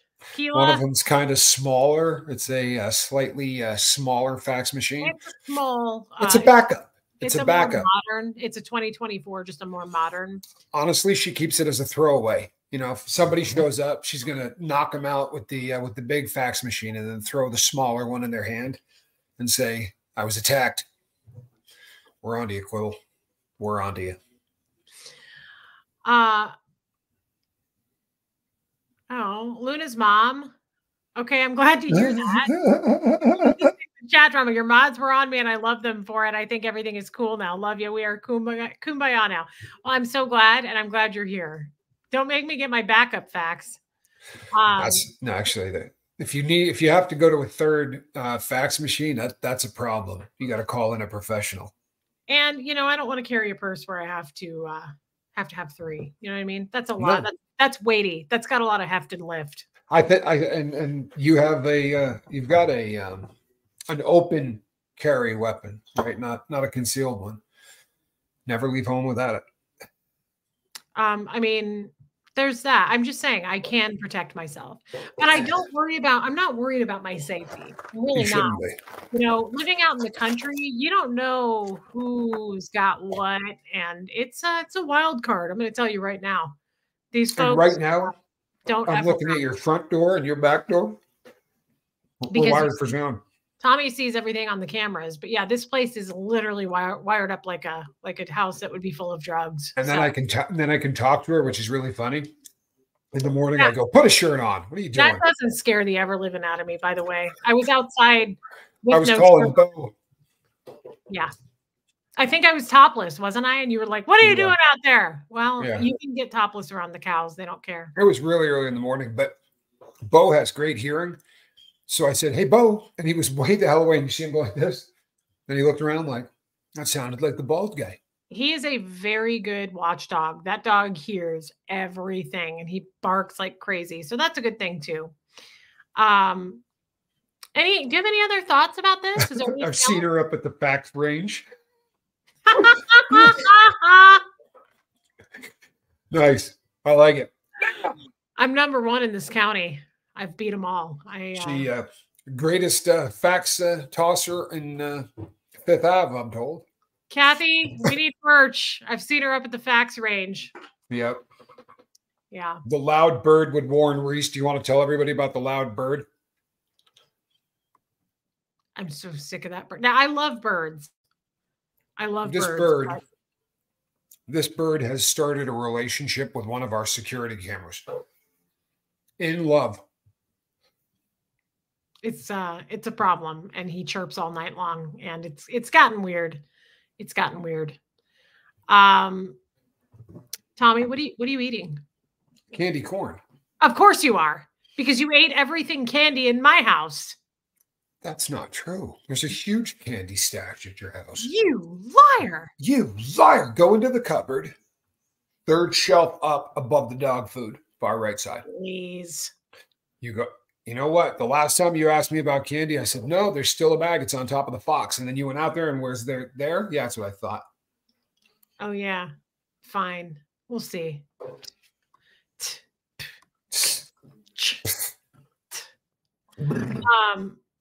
The fact slinger. I love that. So go see Hunter, Reese. Yes. Don't do that. Stop playing games.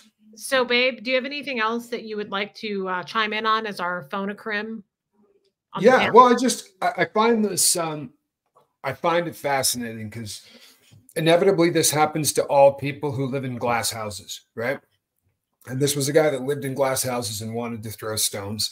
I differentiate between control groups and cults just because I think it's important to put them in different categories. But what they do to people is identical, right?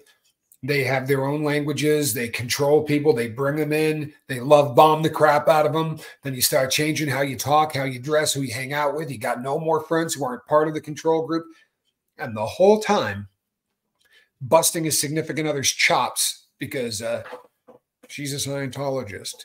And you know what? I'm not a convict. She's not a Scientologist.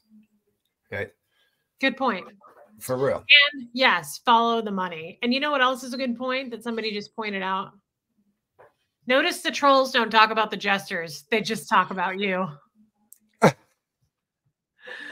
did notice. I am going to have to book one of these days. I think this would make a very interesting story. The whole thing. Couldn't you just call it the book? Yeah. Seems somewhat appropriate. You know what would be a good one? How about The Last Book? Who knows, right? You can dream. I see Rico. Honestly, why don't you take the entire thing, the 150,000 of them? Everybody's complicit. They wait to become the director. And the director's a criminal, right? You get to be a criminal for a year. Get to live out all of those cool fantasies and act like a crim for a solid year. You know what I mean? You're calling prostitutes. You're breaking all kinds of laws. You're having guys pick up these people and show up with shotguns to guard hallways. I mean, holy hell. It's the thug. It's like fantasy camp for thugs. Wow, that's sad. So true. And tell them the bright side. Yeah, instead of the cellist, the faxist in town. No, I'm working on that. There's a good one out there. I'm telling you, there's a good one out there. I like that one. Babe, as always, I just think you're the best. Oh, plus, I think you're really cute, and I love your nose and your beady little eyes. Well, thank you. You're the cutest crim I know. I better be the only crim you know. That unless Hunter is one. Reese, I think you are doing what you are doing is amazing. If you had not grown up in Scientology, do you think you would have had the confidence to do this? It's hard to say because I came from Scientology, so probably not. I think Scientology desensitized, like I have no boundaries whatsoever because of Scientology, for sure. Would you agree, Tommy? I mean, I think I was so used to giving up all my crimes and past life crimes. And I think it caused me to be able to talk about anything without being uncomfortable, without being embarrassed. So probably, yeah, I think it would have been easier to shut me up. I think of all the jester wives out there, probably not one of them has the stuff that I have because they've been silenced and they're scared. I'm sure they have been intimidated beyond belief. You know what? Every once in a while, I'll get to actually weigh in on something that I think is really massively important, and I can make a really cool point because this is one I think about all the time, but I don't want to sound off on every feed like I'm trying to defend my girlfriend. But if you spent 36 years in a control group, full-blown cult, one of the nastiest brain programming cults that they have out there, and you know the story, you know what happened with Fred, you know all of it. It makes so much sense. People don't understand how you could end up with a dude like this. Of course you could. It was the next cult. If that was where you grew up, right? That is the default setting. We talk about this all the time in recovery. Your brain wants to go back to whatever the default setting was. And for 36 years, the default setting was you're kind of under the thumb, right? It's very restrictive, but you're going to get through it because you have that skill. You developed it for 36 years. So of course you look for the same situation, even if you're doing it completely subconsciously. It's the reason that people end up being victimized very often 4 and 5 times because we look traumatized afterwards and it brings vultures come and actually target people who have already been hurt. It's disgusting. It really is. But I think a little grace is a beautiful thing because where you've ended up, Quibs, I don't think you could have, you'd be doing what you are doing now without the cult. And I don't think it's a sin, right, to say you know what? There are some real benefits I got to that from that. It was an awful life and they didn't treat me well. And looking back on it, I realize how horrific it is. But there are some skills that they beat into me that I am learning to integrate into a brand new life. And I'm glad that I have those skills, because you are a tough woman. And I don't mean it in the terms of brass and nasty, but you're a tough woman. I have a mad amount of respect for you, and that the fact that you've overcome both of those, and may as well say this for everybody on the planet, since this is probably the biggest audience that'll see us. There's nobody out here that wants to make sure that we take enough time and make sure that Reese isn't jumping into. I'm not pressuring this woman to marry me. I want Reese to blossom into Reese, so you can stop. I promise. I'm not whisking her off for a. Huh? Yeah, that's cute. Oh, oh. Tommy is simply so. Oh, she doesn't bite it. She's just being funny. Tommy is possibly. Do you think Jeff married you because you were in a cult and he could have power over you? Maybe. Tommy. He could control her. He thought. Definitely lets me be whoever I'm gonna bloom into. There's no pressure there at all. Yeah, I think that Jeff definitely preyed on me. I think all of these women, the Jester women, the wives, have that in common. They are, you take away all their money, most of them don't work.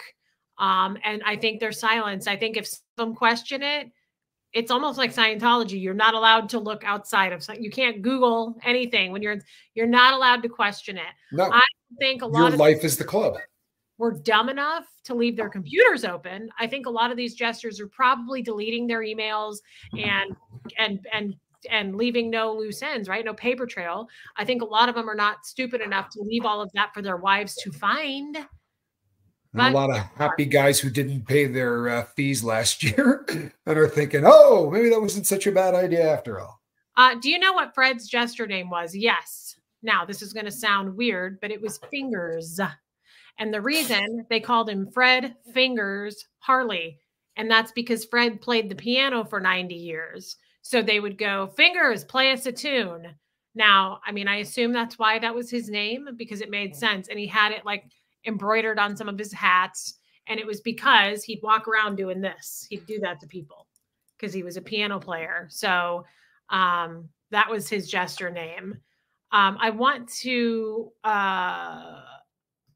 address, like somebody said, and I know I missed super chats, guys. I'm going to go back. You made your money standing up, not on your back. Kelly. And someone said, what was Jeff's Jester name? The cellist. The cellist. Koala. Well done. Well done. That's the best spin I've heard yet, because I've heard a couple of them. But this is his business card, his Jester business card. He's the cellist because he played the cello. But I like the jelloist. That's hilarious. Reese, I haven't made it into a live in a while. I always watch replay. Your willingness to be open and honest is amazing and strong. I'm so glad you're happy now. You deserve it. Thank you, Cassie. And thank you for being here. That's really kind. Jeff, because you've been out of the loop for a while, these Jesters are all Masons. You have to be a Mason to be a Jester. Then you have to be a Shriner. You have to be a Shriner in good standing to be that. Lumen, Jeff is a concert cello player. Yes. And by all accounts, he's wicked good at it, right? He's a very good cellist. Yes. He's a very good cellist. Yes. He's really proud of the fact. Fire and I says, soon it might be the cellist. The what? Instead of the cellist, the cellist. Oh. The cellist. Oh, that's pretty good. That's why. So Jeff is a Mason. A lot of Masons have reached out to me and said, I've never heard of him because I'm not a Shriner. Guys, you have to be a Shriner in order to be a Jester. So yeah, Jeff is a perfect example. He's never heard of him. They're a highly secret group, Jeff, but you wouldn't hear of them as just being a Mason. And every time I was around a group of Masons, Jeff would say to me, do not speak about the Jesters because these Masons have no idea what they are. And this, I'd like to add, because I talked about this when I did the show on the Lifeboat about control groups versus cults or whatever. We just keep hearing this over and over again from a lot of Masons. I mean, honestly, some of them obviously have joined up and are in the Jesters, then all bets are off, right? But for the rest of the Masons, they do often go, yeah, I don't have any idea what you're talking about. And then as you start to describe it, it's always the same thing. Oh no, I do know what you're talking about. I didn't know that was what they're calling themselves or whatever. But yeah, there's always some stuff like that going on. But it's usually that's been my experience, that the Masons usually are pretty separate. And what is the difference between Masons and Shriners? So you have to be a Mason first. But Tommy, do you know, like, in order Sure. to be okay, absolutely. So this is way back in the day. This was a fraternity. It was all guys, and it was to plumb the secrets of the universe. Right, there was some esoteric stuff there. They were going to be talking about some pretty heady things, right, involving the universe and God and all kinds of things like that. And on the flip side of it, they were actually, no BS, very serious about men sharpening themselves into much better men. And they had lists of things that you had to do as a Mason. And if you want to see the list, just write down all of the stuff that the Jesters are doing and flip it around, right? Right in front of it. You will not do this. You will not do this. Everything they're doing flies in the face of anything Masonic that I have ever seen. And that is but it is absolutely a shopping center, because it's the start of a kind of secret society. And from there, you kind of get you get a feeling for which guys are more into the grab ass and which guys are a little bit looser with their language and things like that. And then they kind of get those people off and they invite them into another satellite organization, right? That's a little bit more out there. And then they see how they are there. And if they're wild men there, turn them purple. Right. That's a good explanation. Since many of the Jesters are seniors at the parties, that they have candy dishes full of Viagra? No, I don't know, Idaho Carol, but what I've been told by many Jesters is they still pay for the girls, but a lot of them can't perform. So like I was told this by my ex-husband, they will still get a private girl to come back to their room and they'll play with their boobs and make them get naked and dance around, or they will perform on them, the girls, but they may not be able to perform. So I don't honestly know the answer with the candy dish. So I want to address some of the super chats. Tommy, do you want to stick around for that? Yeah. I love your gross face. It's just so foul. Whenever you do it, I have to do it. When you're here at the house, you do it sometimes. Yeah, it's just disgusting. It really is. And you know what? I don't know. I'm bummed the hell out at the thought that it's grandpa. Honestly, it's grandpa in there sporting a fez and cheating on grandma, right? And dad's probably in the room too. This is disgusting stuff. To think of it as generational, to me, as a man who believes that a man can be a better man, right? It's the basis of my life now. To systematically go in the other direction, take people who are supposed to be solid individuals and turn them into weekend criminals. This is maybe the most disgusting thing from a man's standpoint I've ever seen. Honestly. Well said, honestly. They probably do give the girls Werther's originals. Yeah. What do they pay in dues? As far as I know, they pay $500 a year, but last I heard, they were raising the price of dues. They're raising it. What? And in the research I did in Oklahoma, the number of people who are active and the amount of money brought in would lead you to believe that they were charging $1,000 for every single one of the guys in that state, because they raised exactly the same amount of money. So let's say there was 150 of them, they raised 150 grand. So it looks like, at least in that state, it's $1,000 a piece. Okay. Decoding cults. You are strong and beautiful. You've got this. Thank you, my friend. True Eric story. Russell, thank you for becoming a member.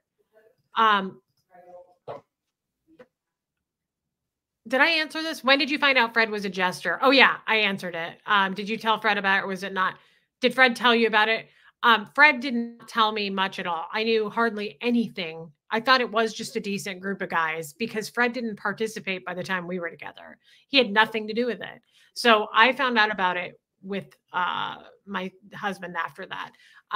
Luna's mom, thank you. I think I already got to those. Let's see. We aren't afraid of the Jesters. We got your back. Luna's mom, thank you. I appreciate your guys' support here, honestly.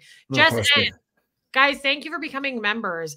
Luna's mom, folks, there are 1,000 watching and 400 likes. Smash the like button. People need to know about this. Absolutely. That is such a good point, my friend. Mike Stopping on Real Table. I love Mailman's Wifey. Thank you. LeBone's Creations. Reese, please stop saying you're not a smart or intelligent enough, please. You have common sense and you are loaded with incredible information. I'm really working on it, and you're right. Thank you for pointing it out. Luna's mom. I love throwing out those hot sauce packets. Thank you. Pierre. Are these group chats email threads between them? Yes. Yes, they were email threads. Yes. Yes. So jester to jester, jester to prostitute, prostitute to jester, and every combination of that you could think of, including a small message board where jesters just communicate back and forth with each other and say things like, here's the new one. What do you think? Ooh, where's she going to be this weekend? I want that one for this weekend. That kind of thing.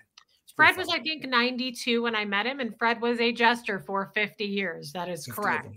50 years.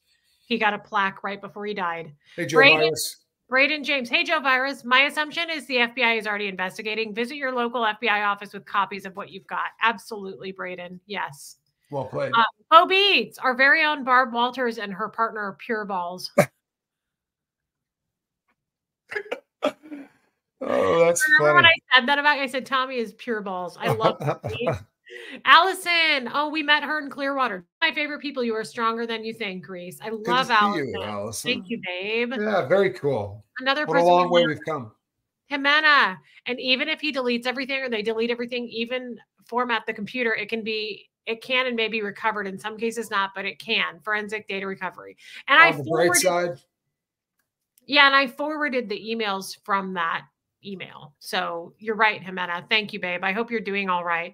West Coast Fancy Nancy, what's done in darkness always comes to light. Such a good point. Thank you, West Coast Fancy Nancy.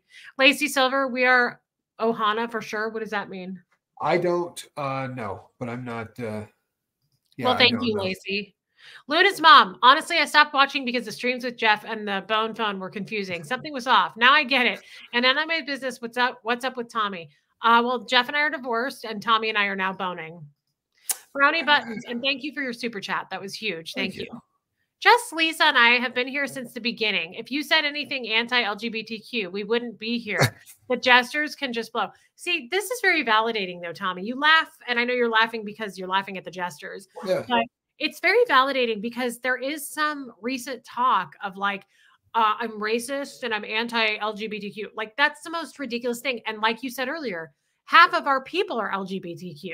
Like, and even if they're not, like, that's an insane thing to claim. And I don't even want to give it any airtime. No, we're not going to. But the reason I laugh, the reason I think it's funny, you can get away with this if the person has been on film for 3 minutes. You can say, oh, this person is this, or this, because people don't have anything to back and say, well, their actions really don't look like.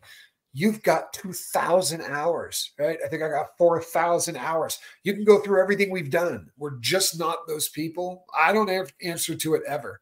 I stopped years ago because I know. it's just a waste.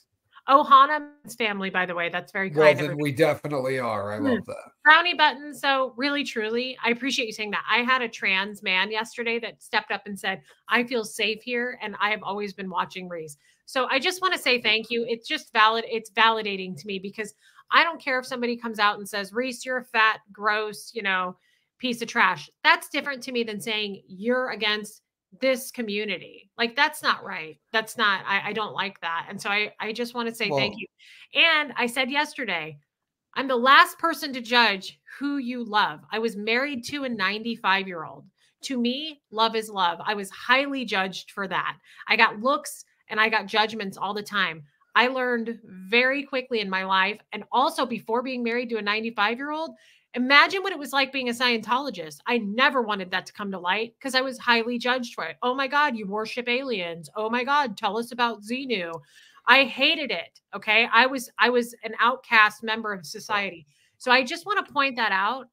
I don't dislike anyone, any community. I know what it feels like to not be liked because of something. And that's ridiculous. And can I just say that you really look good in black? You were rocking black the other night when you did the fantastic interview that you did with Crystal. It's a great interview. But you were wearing black for that one, and you know the black thing. I dig it. Like you want to get it? Like that kind of thing. Yep. You want to get in there? I Hey, love the eyebrows. Absolutely. Okay. Absolutely. Never a doubt. Hey, Island Life. Thank you again, though, Brownie Buttons. That is so kind of you to say. Let's go with Dingoes Ate My Name. Baccarat Fun. Did you ever get a bottle of that? Is it all you hoped? Asked Tommy Scoville. Katie Fulton sent me a bottle. Can't think of anything on this planet that smells as nice as Katie Fulton's boobs. Absolutely crazy about that, too, is I don't wear it when Tommy's not here. I'm that weird. And when I squirt a little bit on myself, I'm like, oh my God, this is $10. Be careful. Like, I don't want it to go anywhere into the air. It has to get on my skin. I will never be able to afford a bottle of that. So I'm very careful, and I only wear it around Tommy. And I might have to change that up, honestly. Because but do you know what's really funny is every single time you wear it, I go like this. You know what you smell like? And then you say, I can't smell it. I can't. Well, how do you know? I mean, how do you think I knew you had it on? Obviously, I smell it easily every time it's on, and I'm not going to lie to you. Yeah, I can't. I don't smell it on myself after a while, but I know it when I'm wearing it because Tommy really likes to. It'll make an average everyday guy start to. And what do you always say? You go, "Oh my God, I smell Katie Fulton's boobs." Get over. I do. I say you smell like Katie Fulton's boobs. I'm starting to feel some kind of way. Do you guys know how that has caught on? Katie, that has caught on so much. I've had people private message me and they're like, what's the name of Katie Fulton's boobs again? What's the name of... Yes. Kelly, I love that you became a member, girl. Thank you. Y'all ain't right. One word, discovery. Please sue Reese. You won't like discovery. Yeah, go ahead. Go for it because I'm not making stuff up. Don't use the D word. We want them to do this. Let's think about that for a minute. Let's be hypothetical. Let's say I am making all this up. Do you know how much trouble I would be in to come out on a public forum and smear and say these things and none of that was true? Can you imagine? Like, I would think that's got some serious consequences. Let's just consider that. How stupid would I have to be to come out and lie? Right? Well, how stupid would you have to be to bring a lawsuit? And you go, no one would ever do that. But let me say this. They kept 400 incriminating emails on their computer so that they could go back and I don't know what, rub one out to it or whatever they were doing. But seems not particularly bright. Seems like something you probably shouldn't have done. Thank you for your super chat. There's Keela. We will have new merch on Monday. Love you both. PS roll call merch is almost done. Keela, I love that, girl. And you changed your picture. I love that too. Thank you. Thank you for all you do. Emily, love from Minty. I don't think she gets birthdays. Haha. So Emily's little girl is so cute. I saw her picture on Facebook today and she goes, they call her Minty and she's tiny and she's so cute. And today's her birthday. Tommy, I got to show you a picture of her. She's so adorable. Happy birthday to Minty. Oh yeah, happy birthday, Minty. I loved this too, Andy P. Man, that's a lot of work, Reese, for someone who doesn't have the tech expertise. Thank you. For someone who doesn't have the tech expertise to even put an image up here for people to see. Yeah, you were hacking into computer systems. Yeah, I'm a pro hacker. Editing things. And I have to show it on my phone because I don't even know how to upload it to my computer. Matt's mom. Question, no disrespect with this question, because we know you adored Fred and he adored you, but do you feel any different towards him? Definitely. And, you know, I've struggled with this for a while. So this is not new, the feeling. When I found out about the Jesters, I had a conversation with Fred, even though, I mean, I talked to Fred, right? Even though he's passed away. And I said, I'm really struggling with this. I'm struggling with you about this. I want to believe that you weren't a part of this, but it hurts my heart. So yes, I've made peace with it because I don't know the circumstances. I don't love it anyway. The fact that he was a part of that bothers me. But what makes me feel better is that all the years we were together, Fred would have some sort of a gesture thing, whether it be a lunch or a party or something. And his friends would call him and go, hey, come do it. And I didn't know what it was. So I was encouraging him to go. I was like, babe, go with your friends. Go, go. I'll drive you if you're going to drink or whatever. And every time Fred would say, nope, I'd rather be with you. Been there, done that. I'd rather be with you. And it was a routine answer. He would always say that. And guys, we held hands in our sleep. He meant it. He really would rather be with me. And I know this too, because we went to a party once where they were full of jesters. And one of them was very rude to me. His longest standing friend was rude to me. And Fred flipped out. We left the party and he never talked to the guy again. And I said, they're your friends. And Fred said, I'll get new friends. He said, nobody's going to disrespect my wife. He picked me. So to answer that question, I've made my peace with it because of where he was in real time with me. What he did in those 50 years, I don't know. I don't know. Can I pipe in on that? Of course. Because being Quib's best friend, and I am without a doubt Quib's best friend.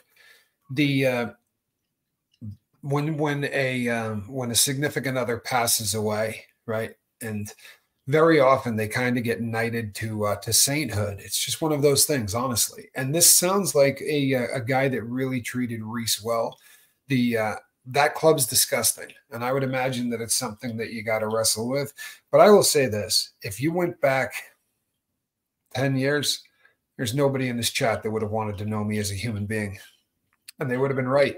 So it's amazing how far somebody can come from something that they did, and when they decide that it's rotten, wrong, and reprehensible, they'll move mountains to become a different person.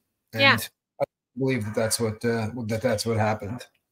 And Fred's last words before he died, I think he was either hallucinating or the last two sentences he ever said to me, I'll never forget this. He said, nobody will ever love you as much as I do, kid. And then like 3 seconds went by and he looked past me and he said, tell Reese she was the love of my life. And that ties into that, in my opinion, because he chose me, and every time Fred was in the hospital over those years, not one jester friend came to see him, not one. And I think that spoke so big. I think that just moved mountains to Fred. Like, look who's here at the end of my life.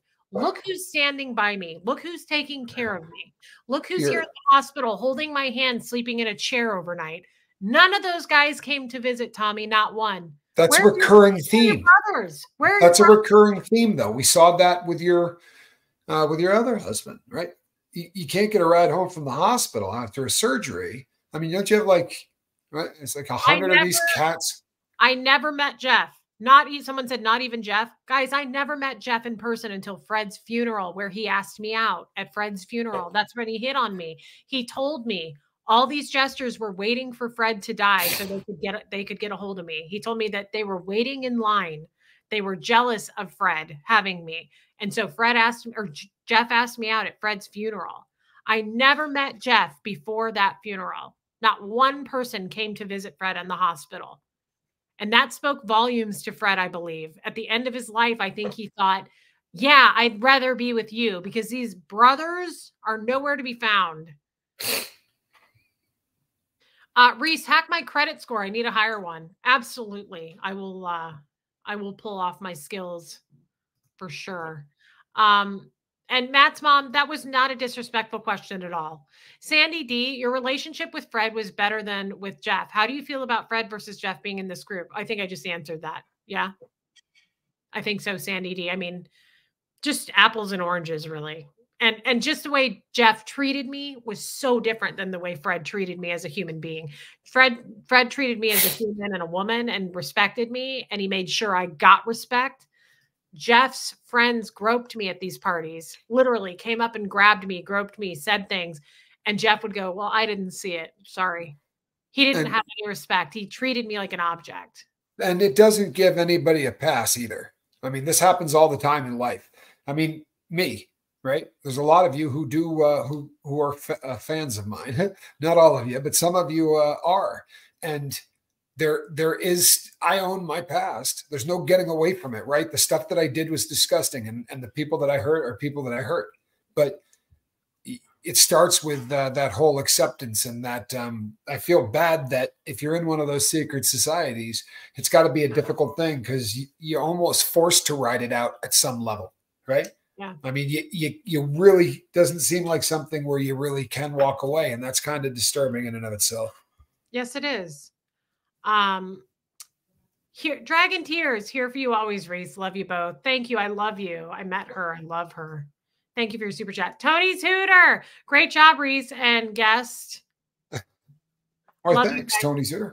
Tony's Hooter sent us gifts. Tony, I haven't answered your text because I opened them this afternoon. Wait till Tommy sees what you sent him. But I want to say, yes, I received them. I just was going to answer your text. I love you. Thank you. I got a really, Tommy, she sent me an amazing journal. Like, cool. Really cool stuff. Tony's Hooter. And now I can spell your name, Reese. Damn. Yeah. You know how unfortunate it is, seriously, that the people that say, oh man, they're making this stuff up. Go back to the dates where supposedly this stuff was made up, and you'll find quibble online, right? Within a day in either direction, talking about exactly what happened. There is literally a vlog that chronicled so much of this stuff. It's not like, yeah, it's crazy. I've been waiting for almost a year for this thing to pop. I really have. Have I not? You have. We've talked so long about the day was coming. The other thing, it's like, how am I making this up? I've been sitting on this, torturing myself for years, being threatened with my life for years. You know, I'm not making this up. Give me a break. The proof this is not made up is the fact that they are watching. That's true, Sarah. If you were truly full of shit, they would not watch. They prove it as much as the receipts. That's a good point. You know, that Jeff came on this stream earlier and left a comment, but deleted it. And he said something like, everybody should hear my side of it. You're right. If you had nothing, I mean, she makes a good point. Ohana means family. Yes, Lacey. Thank you for that, girl. And thank you for your super chat. And Luna's mom, oh my God, the what's up with Tommy thing made the mods go crazy. I loved your answer. I'm just trying to catch up. You two are the real deal. Love how transparent you are. You are my spirit. I love Luna's mom. I love the mods too. You guys are fantastic. They're pretty protective because there's a lot of people that take shots at Reese through me. So the mods are pretty protective. I love you guys. I love the mods. Hey, Yadira. Hey, Tampa B. Really proud of you, Reese and Tommy. We love you, Tampa B. And question. Lumen and Rain Virus. We got a great crowd. Were the times you were pretty sad on streams when he was off to parties? Yes, there were plenty of times. Tommy actually has some experience with that. When he was in Kansas City, Tommy helping me, Jeff went to a Jester party. And it's really amazing, right? Because by that time, the divorce was final. Yep. The divorce was final by that point. And I promise you that Quibs had very much moved on in every aspect of life. We were, 6 out of 7 on the way to having the entire place packed up and ready to go. Everything was packed. Everything was ready. And when he took off to go to this thing, it changed her. I watched her disintegrate. I mean, she continued to work and she continued to try to be happy and to try to be Reese, but it was so obvious. It was, and I did everything I could to distract you, but it was disturbing. It was heartbreaking all over again. And it just was, Tommy. It was because of all the 50 other times he went to one of those. It just is something that sets me off, you know? I have no doubt. I understood exactly why it was the way it was. Yes, to answer that, there were many, many streams where I was very sad because he was off at a party. I would become a different person during that week. And the weeks building up to it, it would just make me crazy. I said I would sit back, I would rock back and forth and just self-mutilate while he was at those. I would tear off my fingernails. I would bleed. I wouldn't sleep. I wasn't eating. It was horrible. And then he'd come home from those parties and he'd be like, fuck you. Let me know when you're a real human being and you're going to be a wife again. He'd be like, I don't want to hear it. It's all in your head. You're a lunatic. You're making this stuff up. So that made it even worse. I will say this. When you went to that last one, you ate, you slept, you did all right. I did. I did much better because you were there with me, but it still took a toll. It was hard. It did. Personally. No, it absolutely took a toll, especially during the day. You know, it was really hard for me. It was. It's hard because it's a mystery. You know what they're doing, but you don't know what they're doing, but you have a good idea of what they're doing. It just made me insane. That night in Seattle, I knew something was up when we started messaging each other offline. Yeah, you did, Joe. I remember that. Jennifer, what is that word? Dossier? Dossier, yep. Makes a dupe for the perfume for $39. Interesting, Jennifer Mahurin. Take a look at that, everybody. So I want to say thank you, Tommy, to you for being here. You always show up when you call a crim. Yeah. Phone a crim. Yeah. And I want to say thank you to everybody for listening. Thank you, Snake. I love that you're here. I want to say thank you to the mods. Thank you for listening, everybody. And, you know, Jeff is going to say, or Jesters are going to say, guys, things, you may hear things.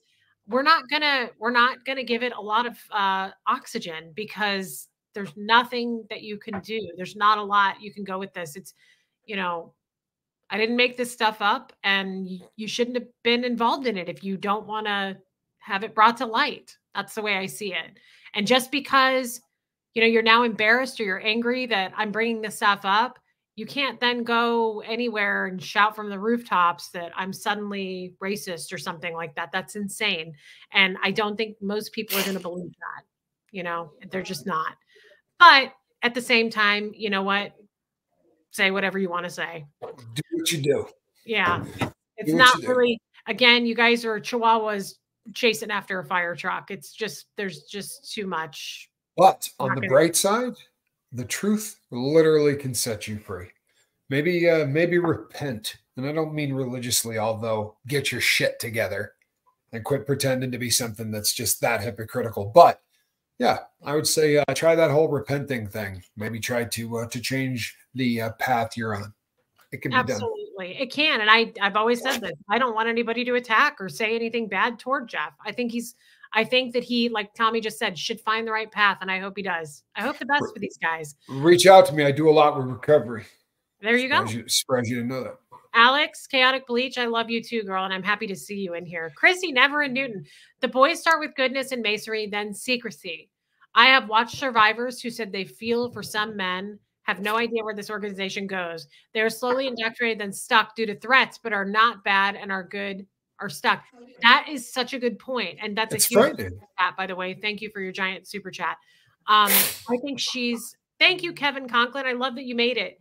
I think that she makes a very good point there. I think a lot of them guys are good people, but they're stuck too. Like she just said, it's like Scientologists. They're full of good people, but they can't leave because they know the stakes. They're going to lose their family, their jobs, their kids. This is probably similar. This is probably something similar. Like a lot of these Jesters, I would guess their livelihood depends on it. Like think about some of these guys that own their own business. They probably make money by having clients that are Jesters. They're going to lose all that. They can't leave. That's sad. Makes me sad. It's disconnection. And for all of this stuff, then they cry about, you know, you're a Scientologist and your Scientology is showing and blah, blah, blah. When it comes right down to it, you know, this is sadly the exact same thing. It really is. Stupid rituals and you know, grab ass designed to put you in compromising positions. Sorry. Lucia, nothing good needs to be that secret. I agree. If it's just fun and mirth and fellowship and you guys are just boys getting together, why is it such a secret? Why is it such a secret? We do that every night on a lifeboat, except we invite chicks too. It's a lot more fun. Always more fun with women around. Right? Yeah, but women, they also... That you can have a conversation with. Yeah, just more, it's more on the up and up. That's all. Hey, you know something? Don't call them shallow men. I'm shallow. And they're way worse than that. I don't know what you call them, but show support for this channel on our Reese. Hit the like button. I love you, Sarah Browett. Thank you, babe. You know what? I love Sarah Browett too. I love her. Yep, guys, really again, this was a long stream. Thank you for sticking it out. Please check your subscription. If you want to be subscribed, I would appreciate you hitting the subscribe button and go follow Tommy on the lifeboat. He's probably going live tonight. I'm going to be going live, I think, in about 2 hours. Nice. Okay. All right, babe. Thank you for being here. I love you. I love everybody. And thank you for showing so much respect and kindness, because that's what we're about. This is a safe space, even talking about this stuff. So thank you for being here. And bye, Kenya. You'll see us again. All right, guys. Yeah. Tommy, you stay on. Bye, everybody. Thank you. Bye, Kathy. And Third Eye Open. Thank you. All of the wrenches. You guys are awesome. Yes, they are. Thank you, guys. You work hard. I appreciate that so much. All right, everybody have a good evening.